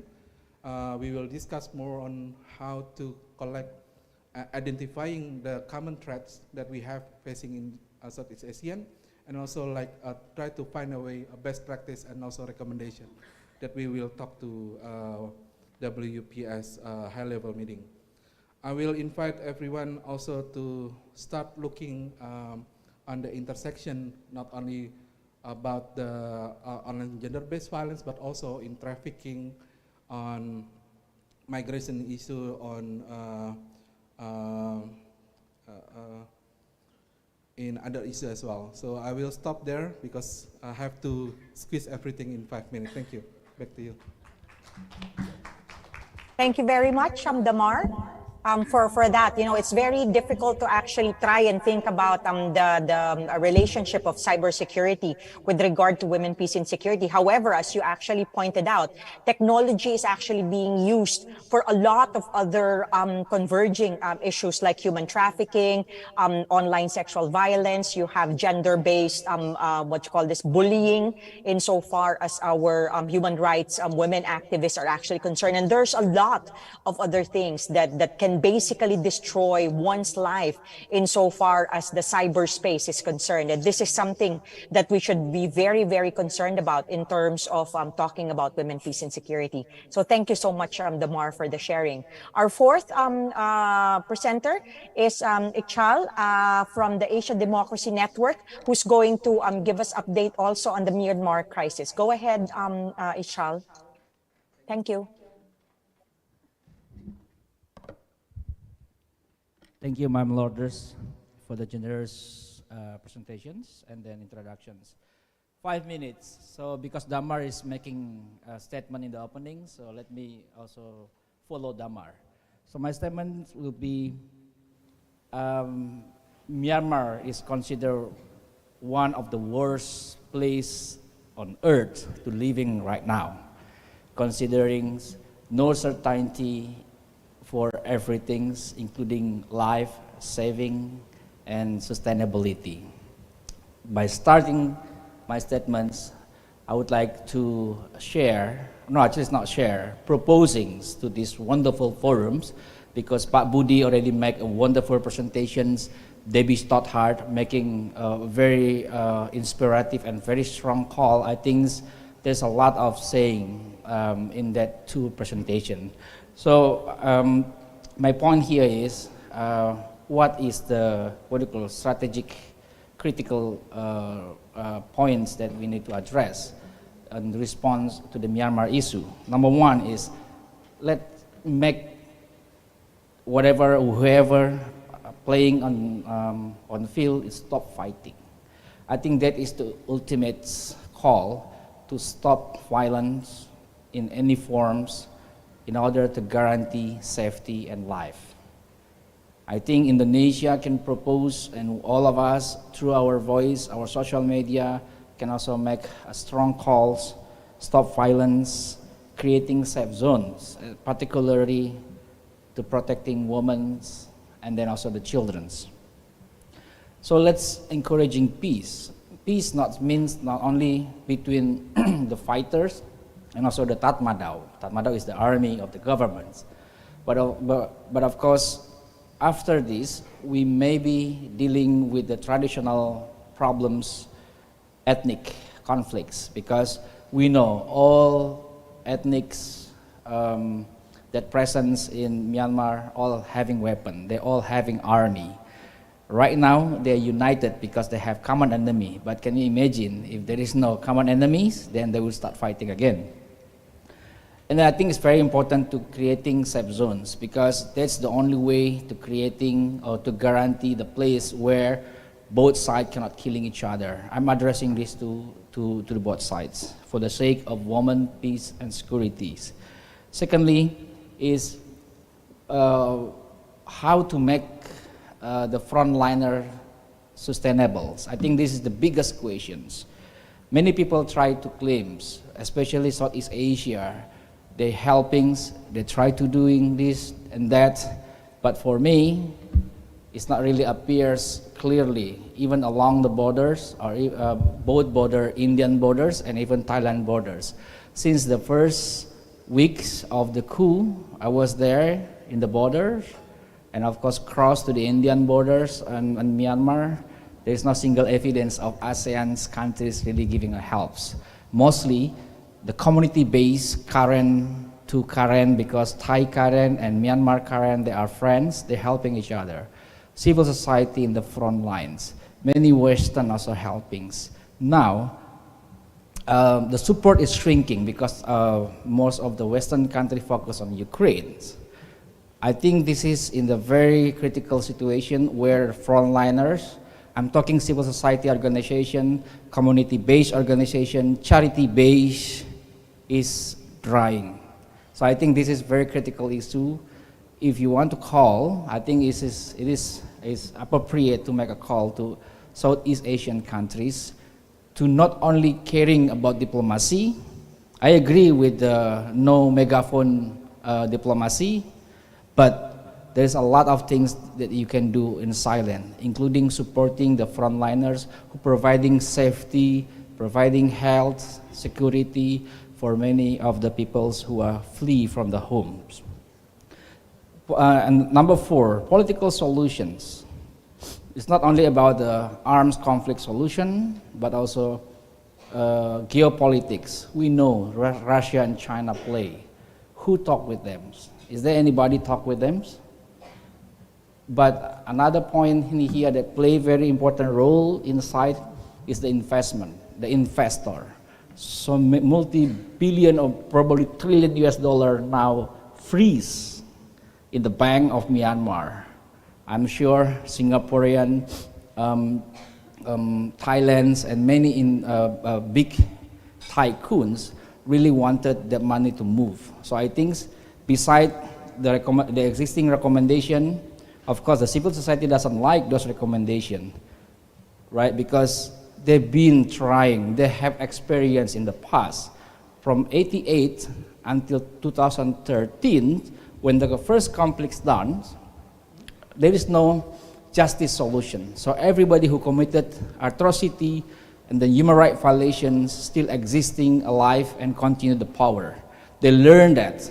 So now the voice from the ground wanted total defeat of Tatmadaw and bring them all to justice. That is the only way to make sure the changing the military not mingle again on the politics, but also to make sure all the perpetrator of human rights violations is punished. And the rest is to make sure the repetition is not happening again. I'm voicing out the voice from the fields where they feel it is important to make sure it is not repeating again. If you look in the history, only 2013 to 2020, they're living in peace. Meanings, opening up the countries, investment is going, there's 2 elections, 7 years. But after that, I don't know, nobody knows how long this conflict will prolong. So I'll have to stop with those 5 minutes, and then I welcome any discussion on that, because so many details to discuss. Thank you so much. Return back to the moderators. Thank you very much, Michal. As you've said, you know, the thing that happened or happening still in Myanmar is very, very complicated, and it creates a huge humanitarian crisis situation for a lot of vulnerable groups, particularly, of course, women and children. And it has been happening for so long, and you're very correct to point out that impunity has actually, you know, been embedded in the situation in Myanmar, and that's the reason why, you know, there are the accountability has not actually proceeded in terms of getting the justice that have been calling out in terms of the victims. So thank you so much for your sharing. Our fifth presenter is going to talk about freedom of religion and belief. May I please call Henning Parlan? Go ahead, please. Thank you. Yes, thank you so much, Lourdes. Hello everyone, selamat siang, Assalamualaikum warahmatullahi wabarakatuh. So that is the last session before we lunch, and it is very interesting that we're discussing about the freedom of religions and belief. We know that it's like silent, but it is dangerous to discuss in everywhere. So, tawa mas. So we know that's talking about the freedom of religion and belief. Everyone know that is state a part of the universal of human rights, and that is not only this, but also it is a part of the confidence and on civil society and political rights, and also key of human rights, and also in our countries, and like Indonesia, that is a part of the constitution states. So everyone know that is a part of the universal rights. But if we see about the fact, not only in Indonesia, but also in many countries, that we can see like in the ASEAN members, we can see why we here before, like in the Malaysia, have a problem, have the conflict. We see here that Malaysia not party to any. You can see the ASEAN member states party to 3 major international human rights instruments. That's like the Brunei, Cambodia, Indonesia, Laos, Philippines, Thailand, and Vietnam.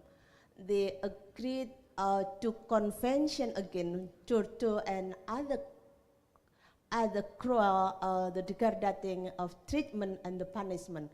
Also Cambodia, Indonesia, Laos, Philippines, Thailand, and also Vietnam, International Covenant on Civil and Political Rights, Cambodia, Philippines, and the Refugees Convention, but Burma, Malaysia, and Singapore not party to any. So why? We can see in difference of the countries also, we see not the same of action of the religions and belief. Another next session that we can see how the religious diversity in the ASEAN. And the next slides, please. We can see the religious diversity in the South of Asia.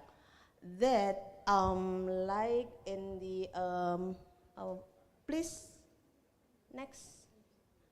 Now, okay, we can see here how the diversity of the religion in the South of Asia, that is not the same in each of the countries. So why we can see the culture, the political and action, and also the conflict in each of the country is not the same. Different this in the Indonesia, that is the Indonesia religions map, but that is the long time ago.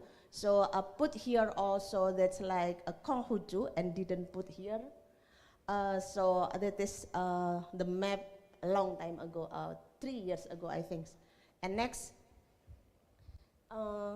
After this, we see about the lack of the religion, not only in the Indonesia, but also I got the data from the United States Commission on International Religious Freedom, or USCIRF, that many religious freedom talking point in ASEAN.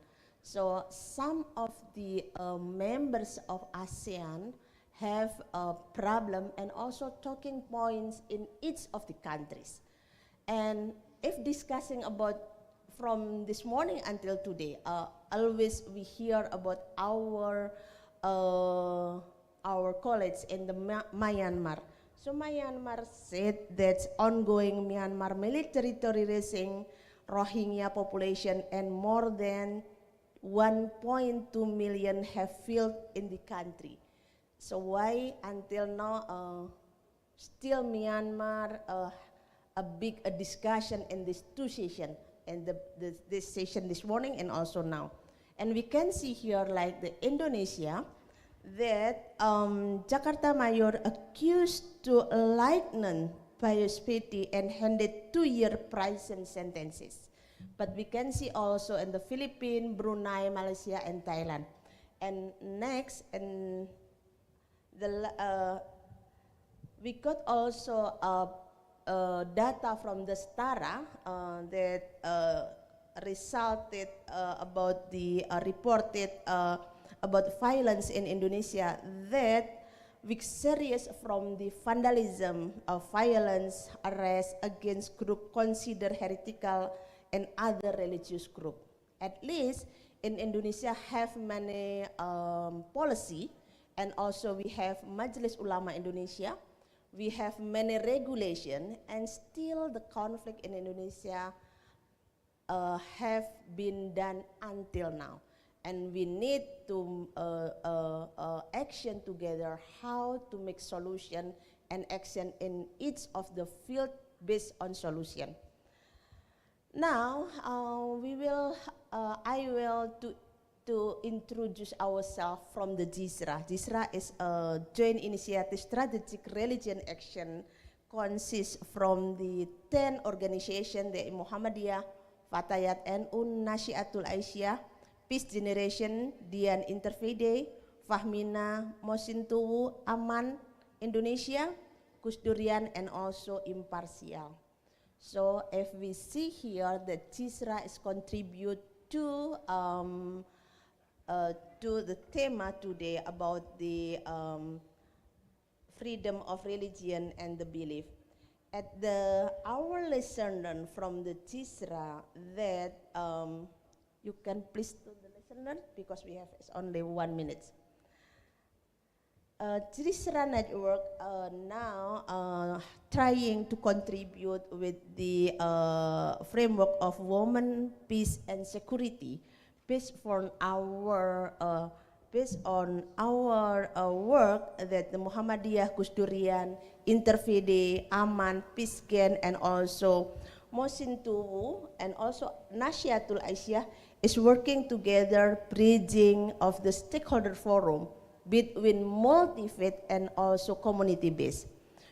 The number 2, Aman Indonesia, Nasyatul Aisyah, Muhammadiyah, Fahmina, Fatayat, and Mosintowo implementation of women leadership program and gender-sensitive religious education program.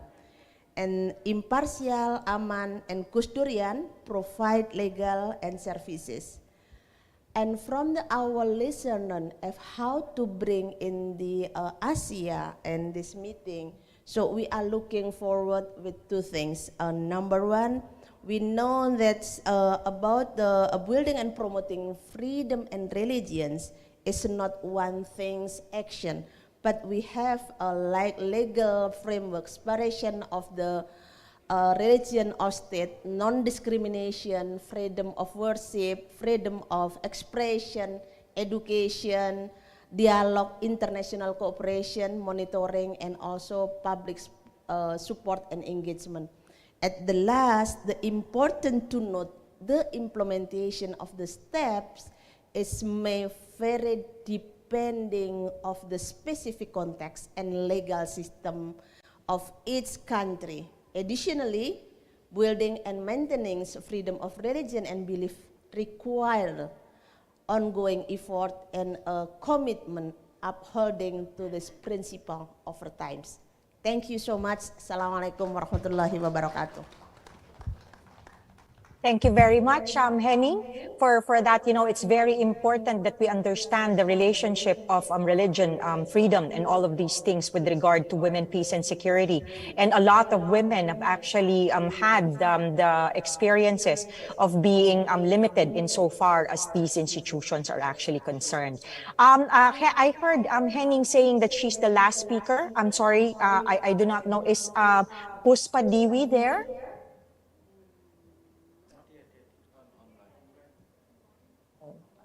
Yeah, I'm here. All right. I'm sorry, I can't see you.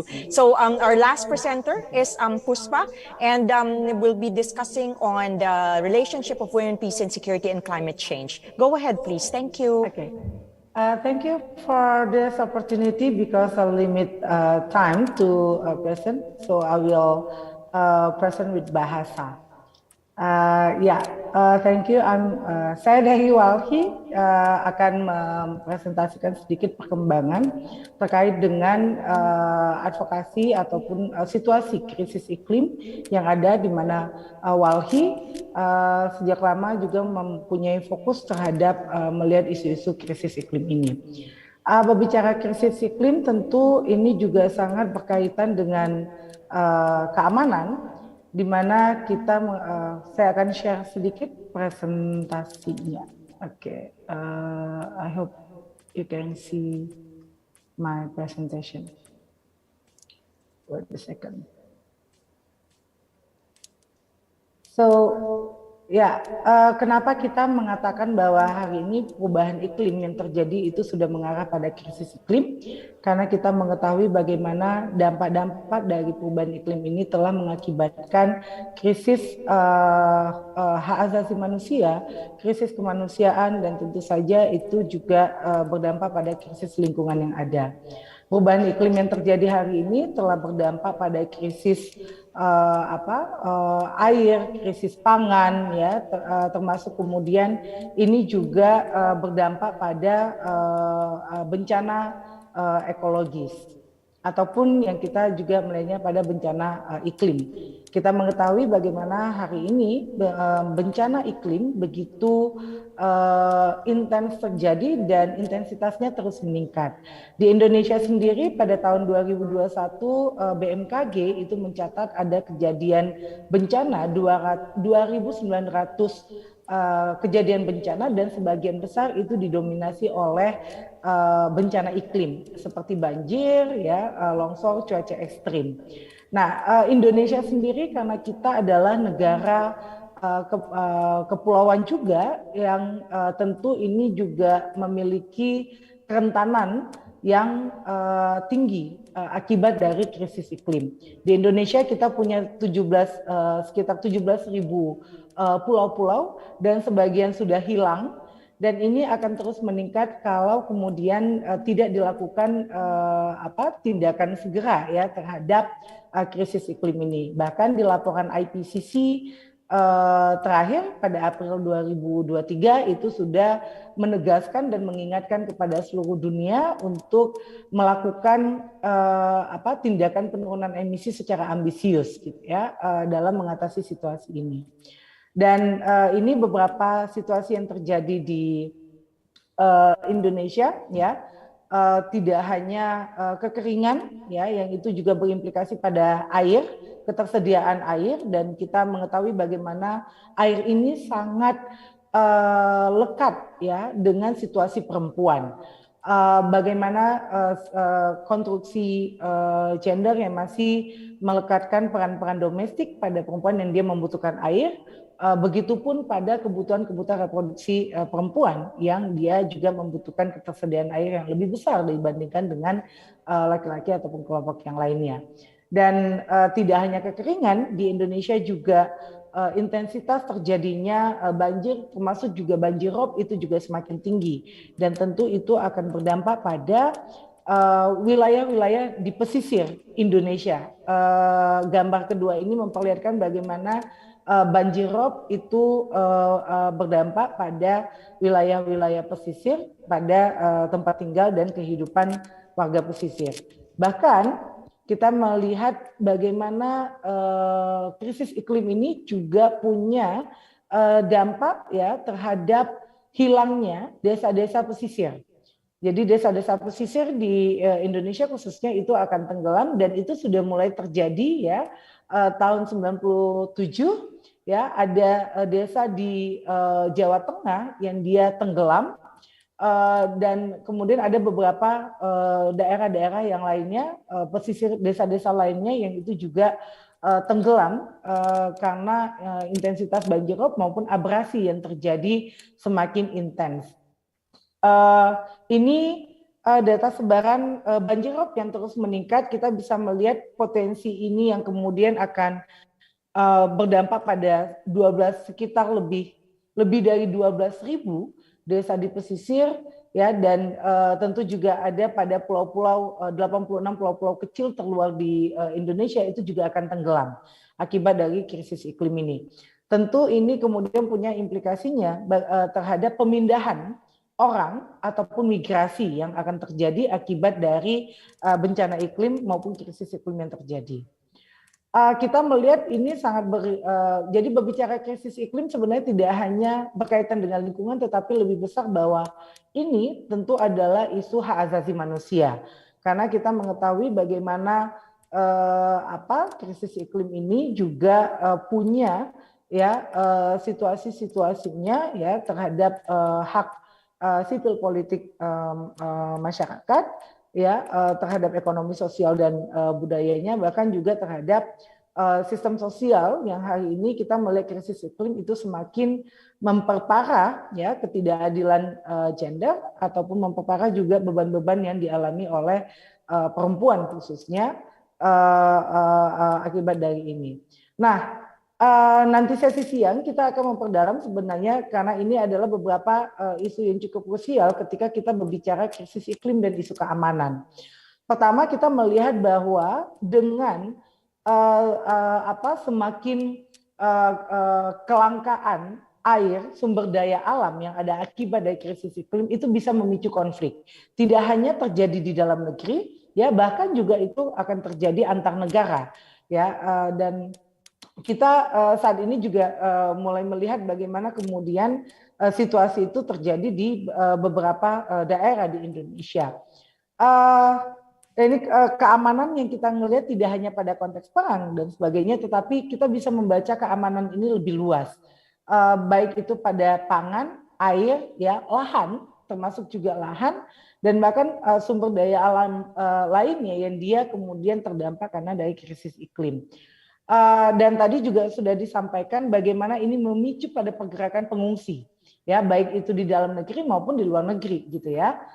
Hilangnya pulau-pulau kecil maupun wilayah pesisir, bahkan hari ini sejak 3 tahun terakhir negara-negara Asia Pasifik, ya, kepulauan itu mulai menyuarakan isu iklim ini merupakan isu keamanan. Kenapa? Karena mereka akan terancam kehilangan warga-warganya maupun kehilangan negaranya karena kenaikan muka air laut yang semakin cepat terjadi, dan tentu saja ini kemudian berkaitan dengan hilangnya suatu negara dan mereka harus mencari tempat yang lain untuk memastikan keselamatan keselamatan dari warganya, dari rakyatnya. Nah, krisis iklim ini sendiri juga di Indonesia sendiri telah berdampak pada, ya, kehilangan nyawa, ya, termasuk pada nelayan yang hari ini semakin sulit karena cuaca ekstrim, karena cuaca yang semakin tidak menentu, dan kita melihat Walhi sendiri mendata, ya, setiap tahunnya itu ada sekitar 100-an nelayan meninggal karena cuaca ekstrim. Karena ketika mereka melaut, ya, mencari ikan dan kemudian mereka berhadapan dengan cuaca ekstrim dan berdampak pada nyawa yang hilang. Nah, berbicara pada keamanan, sebenarnya kita tidak hanya melihat apa yang terjadi pada krisis iklim hari ini, tetapi Walhi sendiri melihat bahwa solusi-solusi iklim yang hari ini di skema-skema negara itu juga bisa sangat berpotensi pada memicu konfliknya. Salah satunya yang sekarang sedang kami lihat, gitu ya, pada skema-skema transisi energi dengan proyek-proyek skala besar itu kemudian berdampak pada konflik di tingkat masyarakat. Tidak hanya kehilangan sumber kehidupannya, tidak hanya kehilangan ruang hidupnya, tetapi mulai terjadi konflik di antar masyarakat.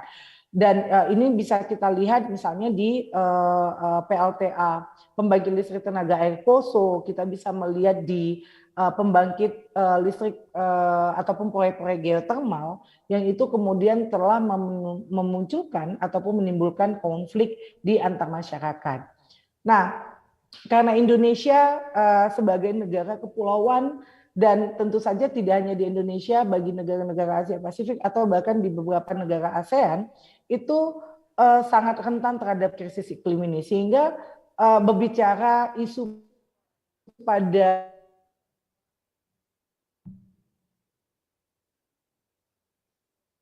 disuarakan oleh ASEAN, gitu ya, dan tulus damage ini kan juga sudah cukup hari ini mendapatkan perhatian ataupun mendapat prioritas, ya, pada pertemuan-pertemuan UNFCCC. Nah, ini harus menjadi peluang bagi kita, gitu ya, untuk bagaimana negara ASEAN, ya, bersama dengan Asia Pasifik misalnya itu juga bisa ngelit untuk isu ini karena sangat berkaitan pada keamanan negara kita, penyelamatan masyarakat, ya, termasuk kemudian kelompok-kelompok minoritas dan kemudian marginal, ya, terhadap dampak dari krisis iklim ini.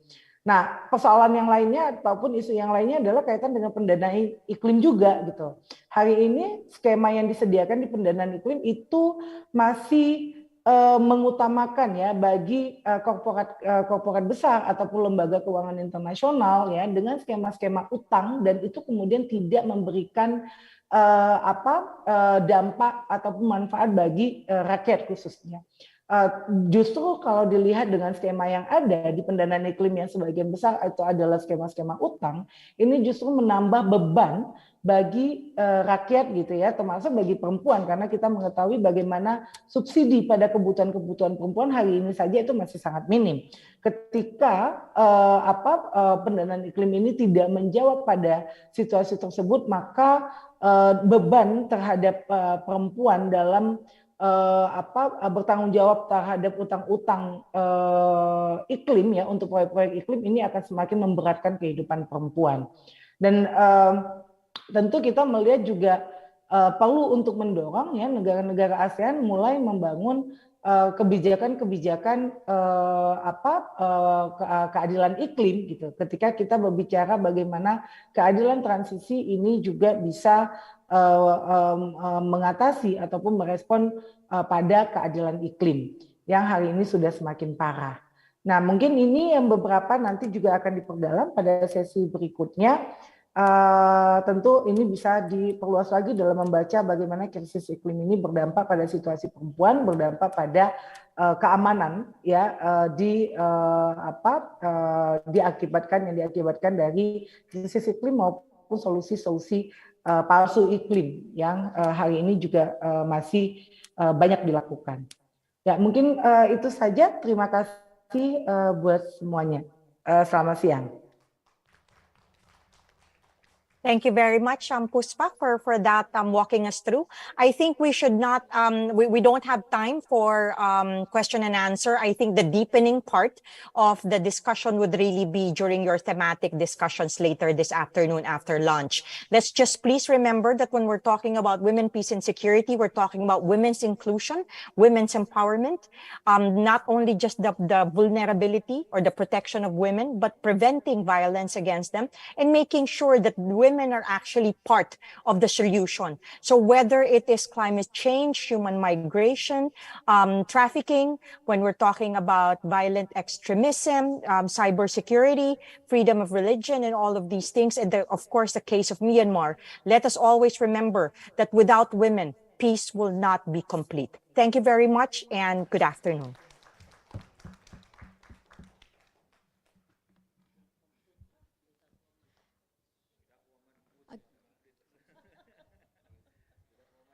Thank you very much for Mrs. Lourdes for facilitating the forum and also for the experts for so many insights.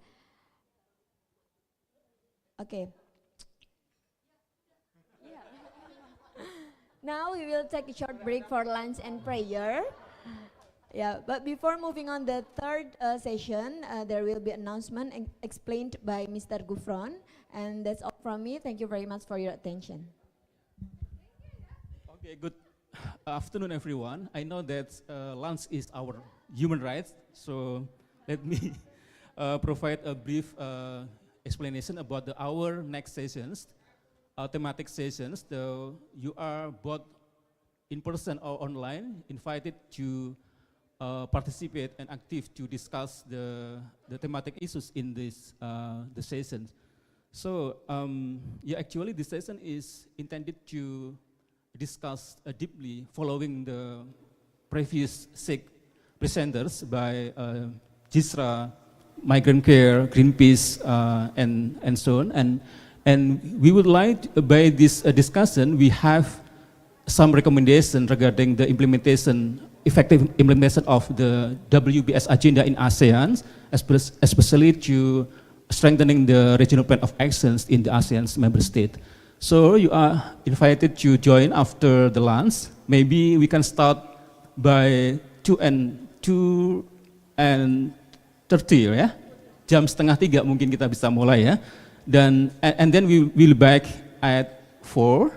So we are going to the last session by the drafting and the closing for the first day. So in the group 1, we will discuss about the climate change. Will be led by the Greenpeace, and this session will be in the Patis Wanda Room in the second floor. Di lantai 2 ya nanti kita akan ketemu. And the second group is led by Migrant Care regarding the migrations. Will be held in this ballroom. So if you are interested to join in this migration, you can back here. And the third group understanding of the gender drivers radicalization by WGWC, a working group on women CVE, will be held in the Arcadias rooms. I mean, in behind of this ballroom, di ruang cafe ya, di belakang ini. And the fourth group, enhancing the women digital empowerment, cyber security, will be facilitated by SafeNet, will be held in the training room in the second floor. And the group 5, enhancing the role of the international community in atrocity prevention in Myanmar, regarding this forum will be held by Asia Democracy Network by Mas Ichal, will be held in the classroom in the second floor. And the last group is led by the GISRA regarding the religious pluralism in the second floor of this hotel. So you are invited to join based on your interest during the registration form, and maybe all of you are interested maybe to move to another group. I think please keep it that you are also allowed to join with this group. And so see you at the 2:30 and have lunch. Oh, sorry, lunch is provided in the Samara restaurant in the ground floor. Thank you.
Basa Jawa.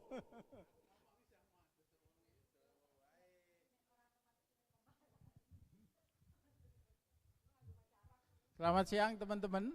Agar lebih meriah kita maju aja.